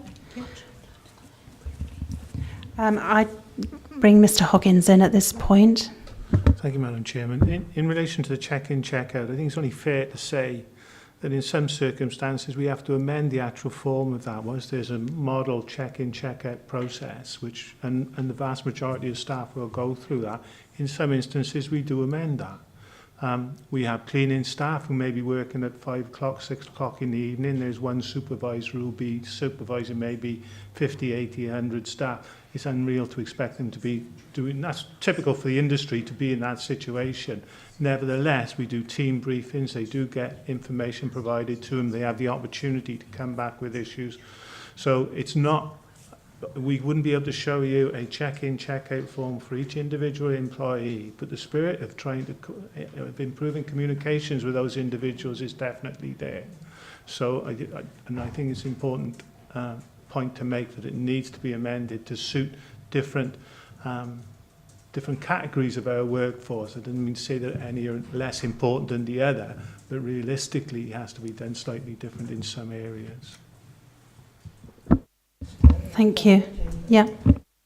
Yeah, thank you, Roger. And that's extremely helpful. I think when I talked about some of the changes we need to make to the recording process, the areas Roger just highlighted exactly the sort of changes that are looking to be made to reflect that. So thank you very much for that.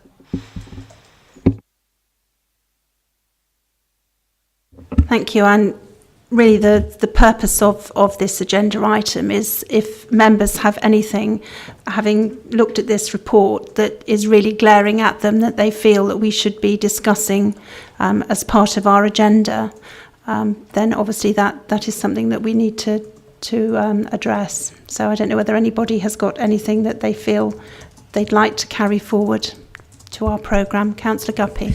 Well, we've got a strategic transport committee, but with the city deal and with all the monies coming forward with the metro, I feel that I'm not quite sure if it fits in this committee or economy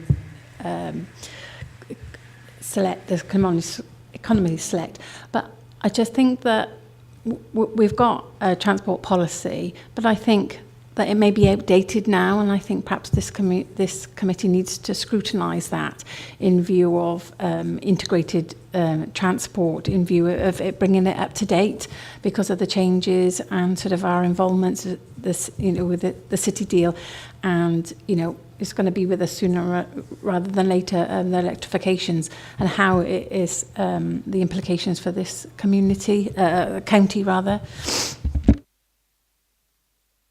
Mr. Hoggins. Thank you, Madam Chair. The Strategic Transport Group was established with members and officers and other members of the public by invite, particularly to focus down onto our transport policies, opportunities, initiatives, regionally, nationally, and locally. It met yesterday actually, and it was interesting. debates and information coming from there. There's a great deal of information and developments around transport related to City Deal and those opportunities in the Metro more generally. We will be providing a note coming from the City Regional Transport Shadow Authority, but we'll be doing a note from that which we will circulate to all members if that's helpful. If members of strong communities then feel that they wish to consider certain aspects of that, then that could be brought here. And my concern would be, Madam Chairman, would be to be duplicating the works of the two. That being said, the Strategic Transport Group is not a committee, is not an established committee as such, whereas you are. So you may choose to do it, to take that into account at times. Thank you very much. I just sort of think that maybe it needs further scrutiny in view of the depth of work that has been done by the Transport Group, that actually it fits into all the other policies and actions that affect Monmouthshire, and I think maybe it's time that we have an update and it's brought so that it can be scrutinised further in view of maybe other options and what the main deficits are. It's dealing with the rail and infrastructure transport from government and local government, and there's lots of changes there, and I just think we're going to miss the boat if we not put it higher up on the agenda. Thank you very much for your question there, and I think I'm drawing everybody's attention to 3.7, which is on page 96. It says that it suggested members particularly focus their scrutiny on the activity relevant to the committee with consideration of its contribution to the objective as a whole. It does say that in some cases there may be duplication, and although I can understand that we don't, I think it still would, we're not duplicating. I still think it would be, certainly something that we should be considering. It's in Hazel. Just to give members that are not on the other committees a flavour that Economy and Development have already met, and they've chosen 4 key priorities for their forward work programme. One is the impact of the 7 tolls, the other one is enterprise and support for business, the other is tourism, and the other one is affordable housing and transport. Now, all of the selects will need to be involved in the scrutiny process leading up to the LDP, the revision of that, and obviously affordable housing will be a key part of that stream. In the past, the select committees have met together to scrutinise affordable housing, and it was a suggestion of Economy and Development Select to do some work on that specifically, and transport. So just bearing in mind, Chair, what other committees are doing to urge you not to duplicate work. We do have the Transport Group that already exists and would feed into the Select Committee its findings, thus to that position. But I would expect that some of you would perhaps want to be involved in joint Select Committees around that, because it does cross pretty much all of the Select Committee's remit, bar CYP, and if you want to discuss where schools should be located, then it does cross the remit of all of the selects. Thank you, Hazel. So really we will be covering transport together with other select committees. Are you happy with that, Councillor Guppy? Are there any other questions at all from any members?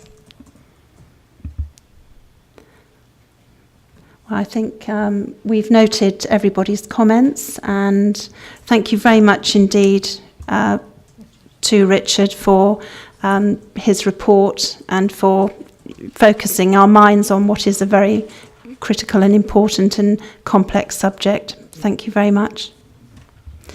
And so we now move on to agenda item 8, and I know Rachel has come along to present to us this morning. So agenda item 8 is our a work programme report. I'll lead on the work programme and then I'll ask Rachel to give some suggestions to you for future scrutiny. This report has been prepared by me for all of the select committees, and in that I've tried to capture the work programme items that were discussed in the previous year, but also some suggestions that are coming forward. The purpose of this actual report, which you'll actually receive just once a year and you'll get your work programme at every meeting, is to set out a planned approach to scrutiny forward work programme. The purpose of it is to make sure that you maximise your effectiveness and that you avoid duplication and that you ensure that you've got added value through your scrutiny activity. So I would suggest to you, under the purpose of this report, your keywords are ensuring the highest priority for the council, reflecting the public interest in the subjects that you want to discuss.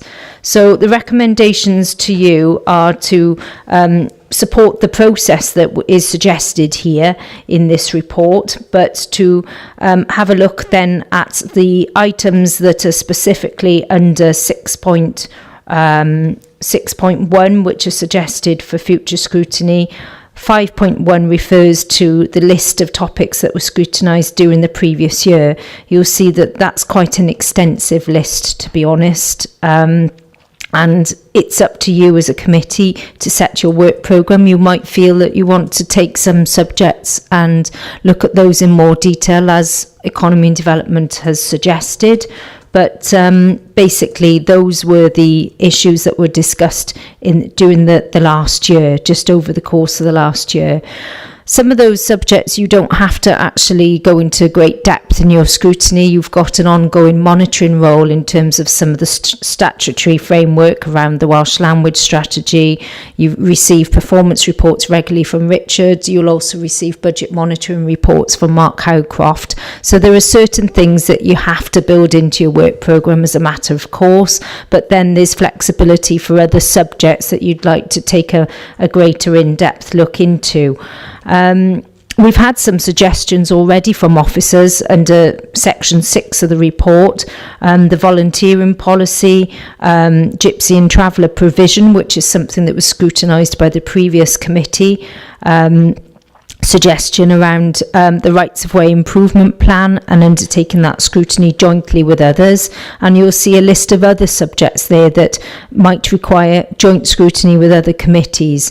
So we've also got some suggestions that Rachel would like to make, and I think it's worthwhile that Rachel's able to be here today, because many of you may not have met Rachel, but Rachel is one of our lead officers for Monmouthshire. So at this point, I will ask Rachel to highlight some areas to you and explain to you why those are important issues for scrutiny, and then we can take it back to questions and get members' views.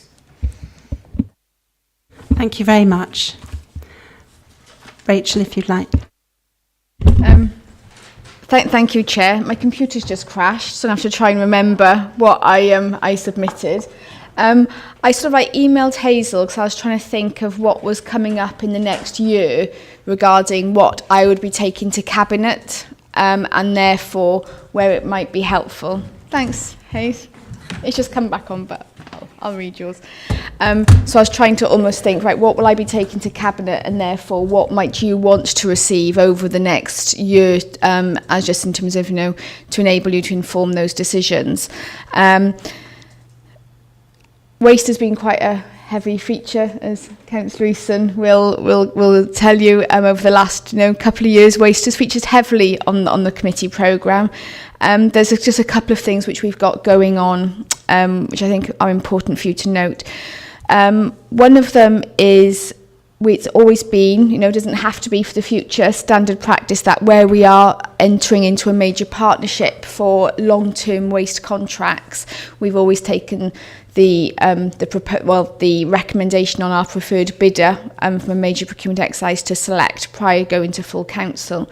We are working with Torfaen and Blaenau Gwent on an anaerobic digestion contract, a 15-year contract, over £20 million of expenditure, and we have received the bids, we've opened them as officers, we've evaluated them, so we will be looking to take a decision to full council in the autumn, hopefully the 9th of November council.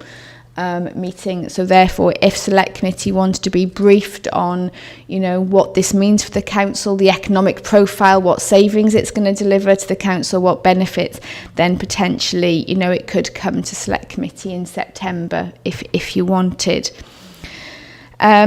A further one is when we undertook engagement from the community. They over the last period, they were talking to us that they wanted to see more reuse at our civic community sites, and we are currently working with our social enterprise partner Homemakers to put in a site in Llanfoist.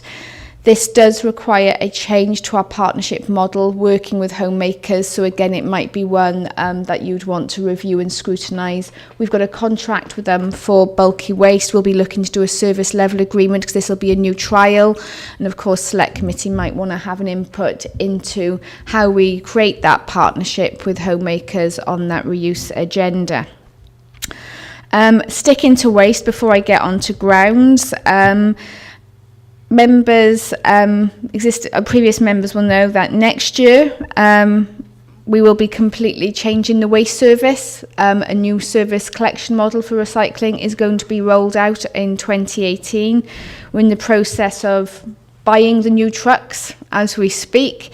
But with that has come, you know, the realisation that some of our operational practices, such as missed collections and assisted collections, which are very sort of like dear to residents' heart, we probably need to have more transparent policies that are signed off through committee and cabinet over that process, because with reducing resources, you know, I think we just need to be clearer with the public about what we can achieve.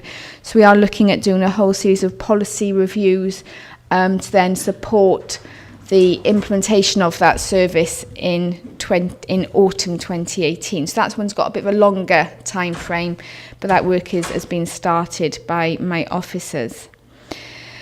A third one then, so moving on to grounds, this is potentially one for further into 2018. Select Committee last year received a project proposal where we were going to do a review of how we manage and maintain our open spaces across the county. You know, it's not just an operational practice, there has to be a strategic context around that. We began to engage with members at the time with maps about the open space we maintain in their area. That work was put on hold due to, unfortunately, a long-term sickness of one of my key officers. Unfortunately, they left the organisation in December, so we've gone through a period of a review and restructuring. But it's in sort of like light of, you know, yes, austerity coming forward, but what can we do differently? Which pots of land are we maintaining? Which do we not need to maintain anymore? What could the community do? What could we sell off? So it's that whole context. Huge piece of work, but probably one I'm guessing the committee would want to see before it went to cabinet. So that's likely to be over 2018. And finally, one which is, again, very, very dear to our residents' hearts is how we manage trees. Yeah, Roger's laughing because we get a lot of complaints about how we manage trees. Currently, trees is not centralised within the council. Each department is responsible for its own trees on its plot of land, but my section tend to take the lead. And what we are now doing is coordinating with all of the officers from countryside, from schools, from estates, from highways, about how we actually have a holistic and well-managed tree policy and process to make it easier for our residents to then engage with us. So the best question is whose tree is it, whose land is it on, and then, you know, and that's not good customer service, so we're trying to sort that out. That policy would need to go to cabinet for approval, so again, I'm thinking it's probably one you'd want to see before we take that through. Again, in terms of when would it be likely to come to you, potentially November or early into 2018? At this point, I've just given you a whole load of issues, but I think I'm going to now tell you that I won't be the one heading them up. Yeah, because yesterday I was, I'll be leaving the authority. Unfortunately, really sadly, in October. I haven't given Roger my notice yet. but yesterday I was offered a role with Torfaen as Chief Officer, so I will be taking it. And giving you all this work at the same time. So, thank you, Chair. Thank you very much, Rachel.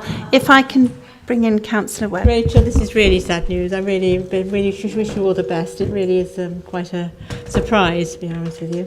But can I just say one thing about the open space in Monmouth, the roundabout by St Thomas's Church? It lifts the spirit. It is absolutely amazing, and I'd like you to pass that on to the officers. I keep meaning to send an email, but it does lift the spirit as you actually, are in that area. Thank you very much. If you could pass that on, thank you. Right. I think I'd just like to bring Hazel in at this point just to clarify what we're looking for here. Thank you, Hazel.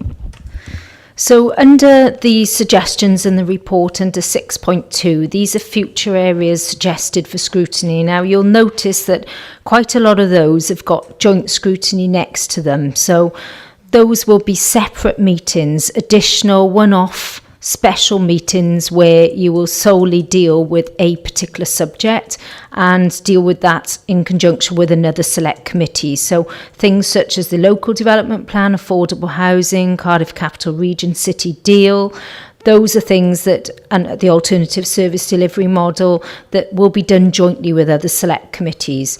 You're aware that we have a road safety task and finish group, which is currently ongoing. They'll be meeting on Monday with some new members joining that group. So really, you've got some scope within your committee remit to sort of discuss things that you would like to add. As I say, the Gypsy and Traveller provision, this was an ongoing piece of work which was very interesting, that was led by this committee, so you might choose to continue with that. And then you've had some suggestions from Rachel. I mean, it is quite clear that the remit, if you look back at the previous sort of workload of this committee, it does tend to focus quite heavily on operational issues. That doesn't mean that you wouldn't want to look at some different issues. For a suggestion there, somebody suggested refugees and asylum seekers, because we've obviously had some refugees into Monmouthshire over the course of the last year or so, and it hasn't been reported anywhere else how that has gone and so forth, so that might be something that you'd want to look at. The volunteering policy, I'm pretty sure that that's going to be coming to you possibly before Christmas.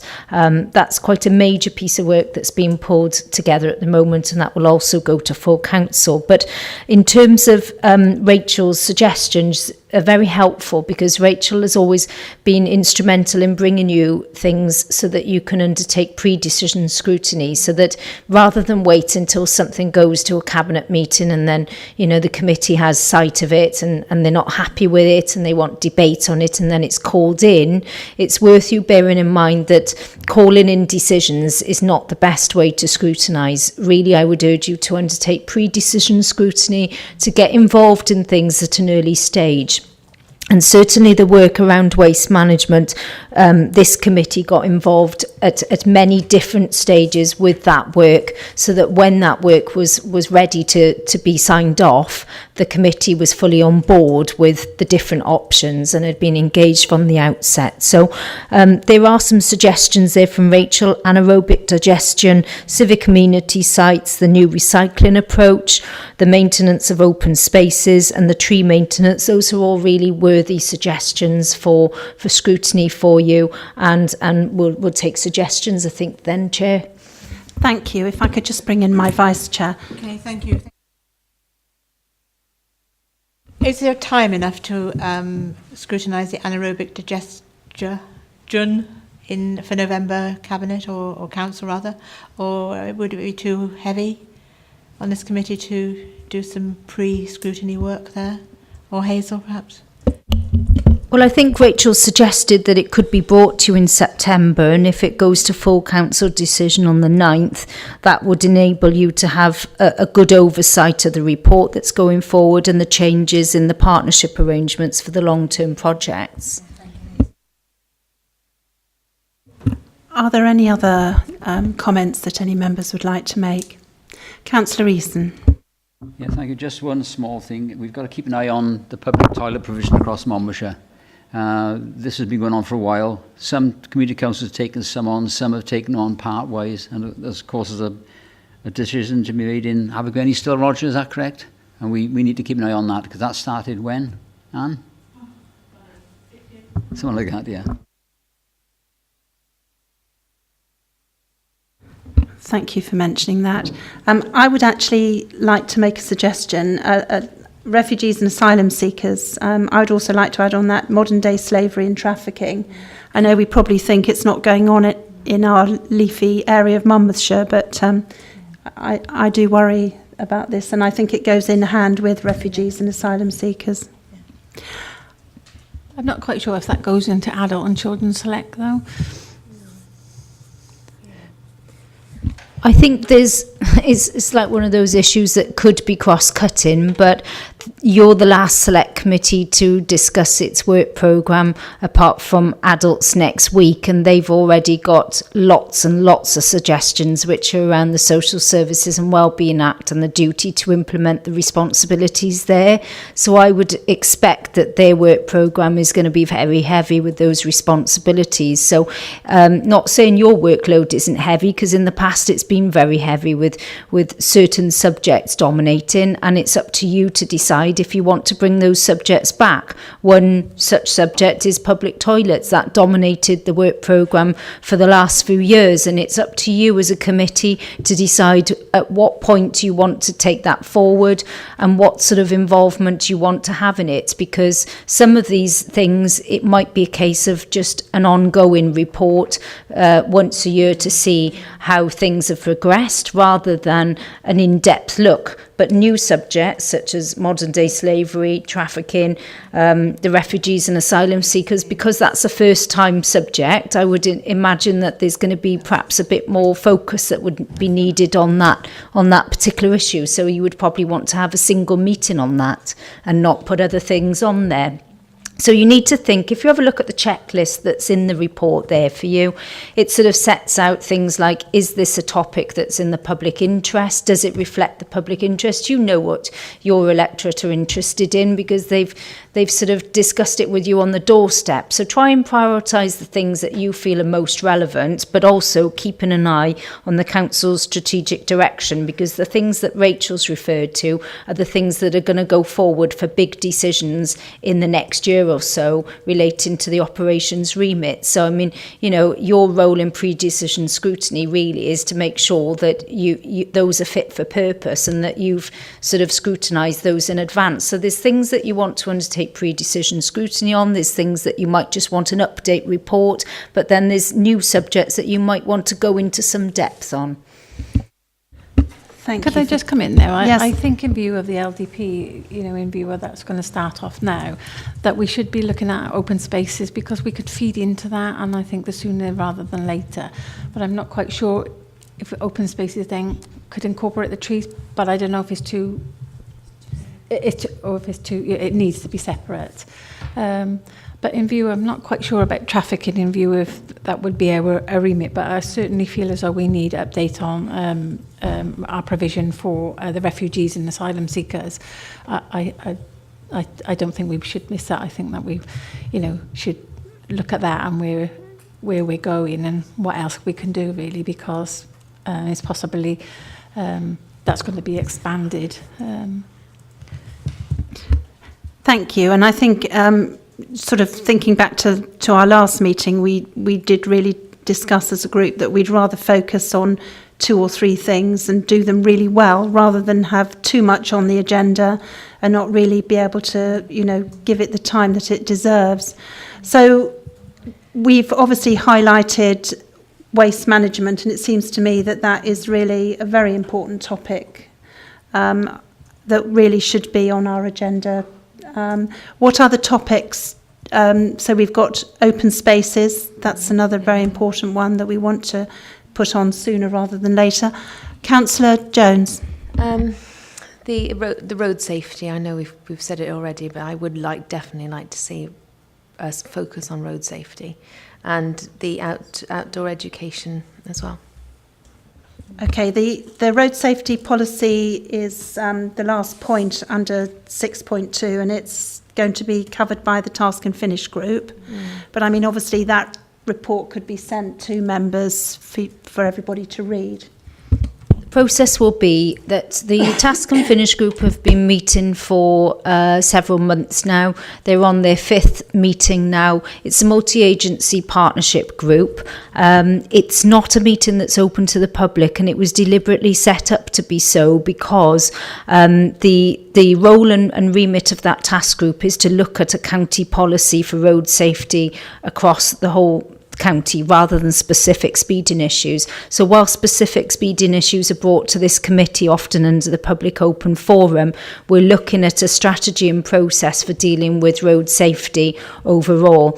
We will be building into that task group some public elements, so there'll be a workshop held with the public late September where they can tell us what they would like to see in a strategy, and then when that draft report is finalised, I take some informal notes of that meeting, but they are informal notes just to help me write the task group report at the end of the task group. When we have the task group's report and we have a final draft strategy, we can discuss that with this committee and with the cabinet member present, and that will be done so in the public domain, and that will be the point when the task group will be asking you as a committee to endorse that report as a report and suggestions, recommendations from this select committee. So that's the stages on that task group. I think you suggested also the was it the cycling product? Outdoor education. Outdoor education, yeah. I'm aware that there's a review being undertaken on that at the moment, and that will be coming forward. It was highlighted at Economy and Development, so that might be one that you'd like to have a joint meeting on, I think, when a report is ready, and undertake some scrutiny of that. I believe that Roger has some suggestions also of some major things that might be worth scrutiny as well. Thank you, Hazel. Roger. Yeah, thank you very much, Madam Chair. You've raised the issue about road safety strategy. I can tell you from an officer perspective, there's traffic management generally, which will be encompassed within your road safety strategy. Or much of it will be encompassed within, not all of it, but much of it will come through there. That is an area which we consistently get a great deal of correspondence on, requests on, demands on. So to look at that strategy is going to be of benefit to us as officers, and help us put in context the routine requests we get to introduce speed limits or something else in relation to trying to improve traffic management within the authority. That's going to be of great use. I think the other aspect which we need to also be bringing to your attention for scrutiny is to look at prioritisation on management of the highways going forward. You have had a significant reduction in capital budget as Welsh Government support moved away with the local government borrowing initiative. That's gone elsewhere. So that aspect which we used to gain perhaps 1.9 million pound benefit, that's gone. That went this year, actually may went last year. So we're left with 1.7, 1.8 million typically in terms of capital available. The revenue budget is coming under pressure as well. So we have to start looking at how we're going to prioritise what we're doing so as we can manage better our workforce, our contractors, and what funding we have available can be best used, and to advise through yourselves our residents and road users of how we're going to do that in the future. It's a significant piece of work to you, because I would hazard a guess that much of your inbox is full with issues relating to highways, traffic management, speeding, and the like. So I think it's a very important piece of work to be brought to you.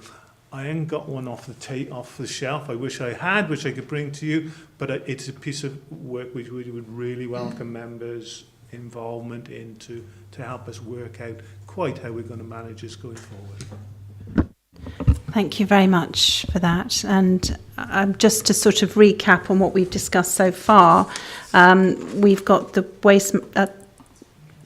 Councillor Blackburn? Thanks. Just a quick addition to that, and it might not be this year, but just being aware that Trellick United is looking at the policy of protecting night skies, because it's an issue, particularly in rural areas where lights are on which shouldn't be on, and through planning, certain lights are put in place that people don't want there. So it's a piece of work where all the officers, including Roger, sat with some community councillors, had a discussion. They're going to be putting a policy together based on policies that are in place around Wales to get best practice. Then once they've put a draft together, that will go through the officers, but obviously that has to go through scrutiny at some point. So I don't know whether it's worth raising it now.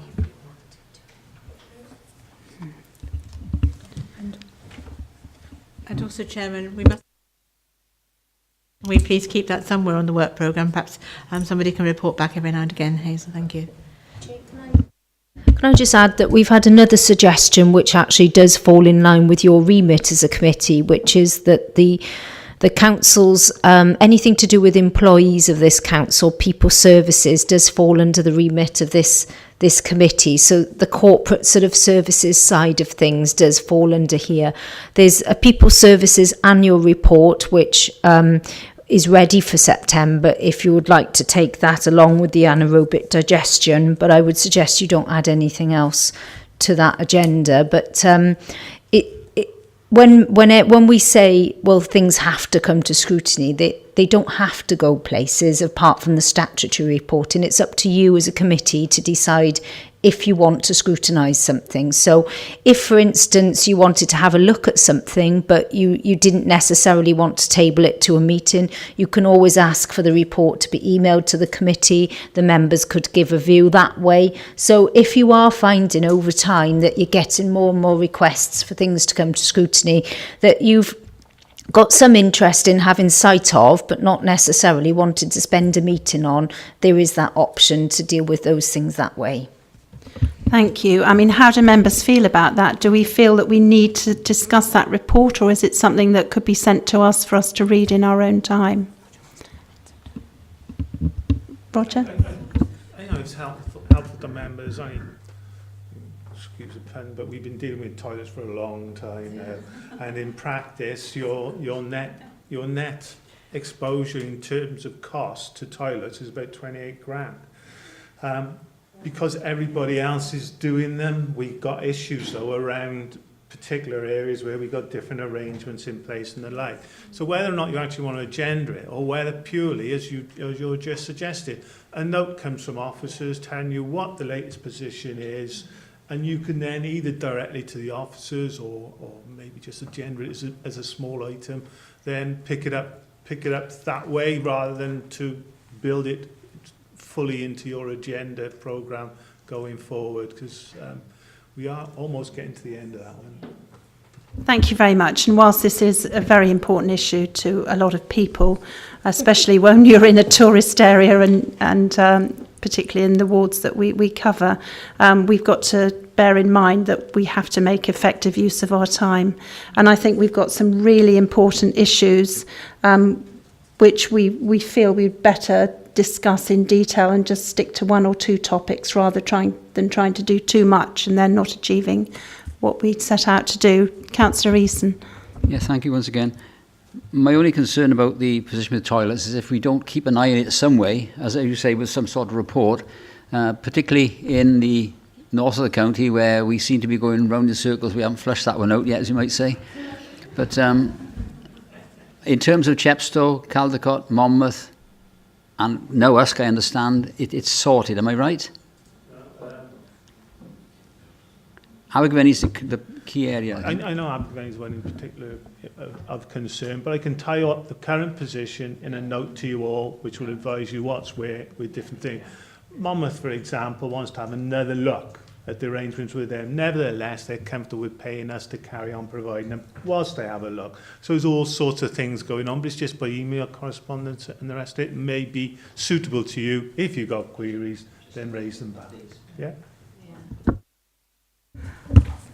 Hazel's got a suggestion to make. I mean, you've highlighted at least with the suggestions from Rachel, which all seem to go down well with good interest. and also the ones in the work programme and Roger's suggestion, you've got enough to put one of those topics on every select committee agenda for the rest of the year. Yeah. That's including the suggestions that you've made, Chair.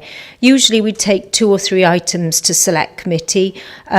What we can do is we can look to balance your agenda so that the topics that you have suggested here could be the main item topics of that agenda, and then anything that's more of a monitoring report, say the budget monitoring, you can allocate your time accordingly. So as we've done today, the major issue on the agenda was the community engagement review, and you gave it an hour. That's fine. The other reports maybe half hour each, because that's what they warrant. So don't think that you have to give everything equal time because it will be equal status, because it's not always about whether something's important or not. It's about your ability to actually add any value, or sometimes you might be just keeping it an ongoing eye on something rather than wanting to go into some depth on it. So we can always proportion your agendas, you know, how you would like, and at the end of each meeting we usually just say this is the work programme. You can give me direction then on how much time you want to spend on different things,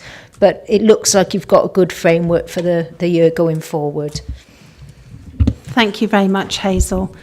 So I think we now move on to point 10, which is the Cabinet and Council Forward Work Programme. Yes, obviously item 9 is the scrutiny work programme, which I'll set now, having taken on board your suggestions. I'll discuss timescales with officers. It's important for you to keep an eye on this Cabinet and Council Forward Work Programme, because things do get added to it and you only meet sort of 6 weekly. So by the time that you've received a Cabinet and Council business plan, it might have actually moved forward. So the one that is going to be coming up forward that I'm aware of over the course of August is the Senior Leadership Restructure.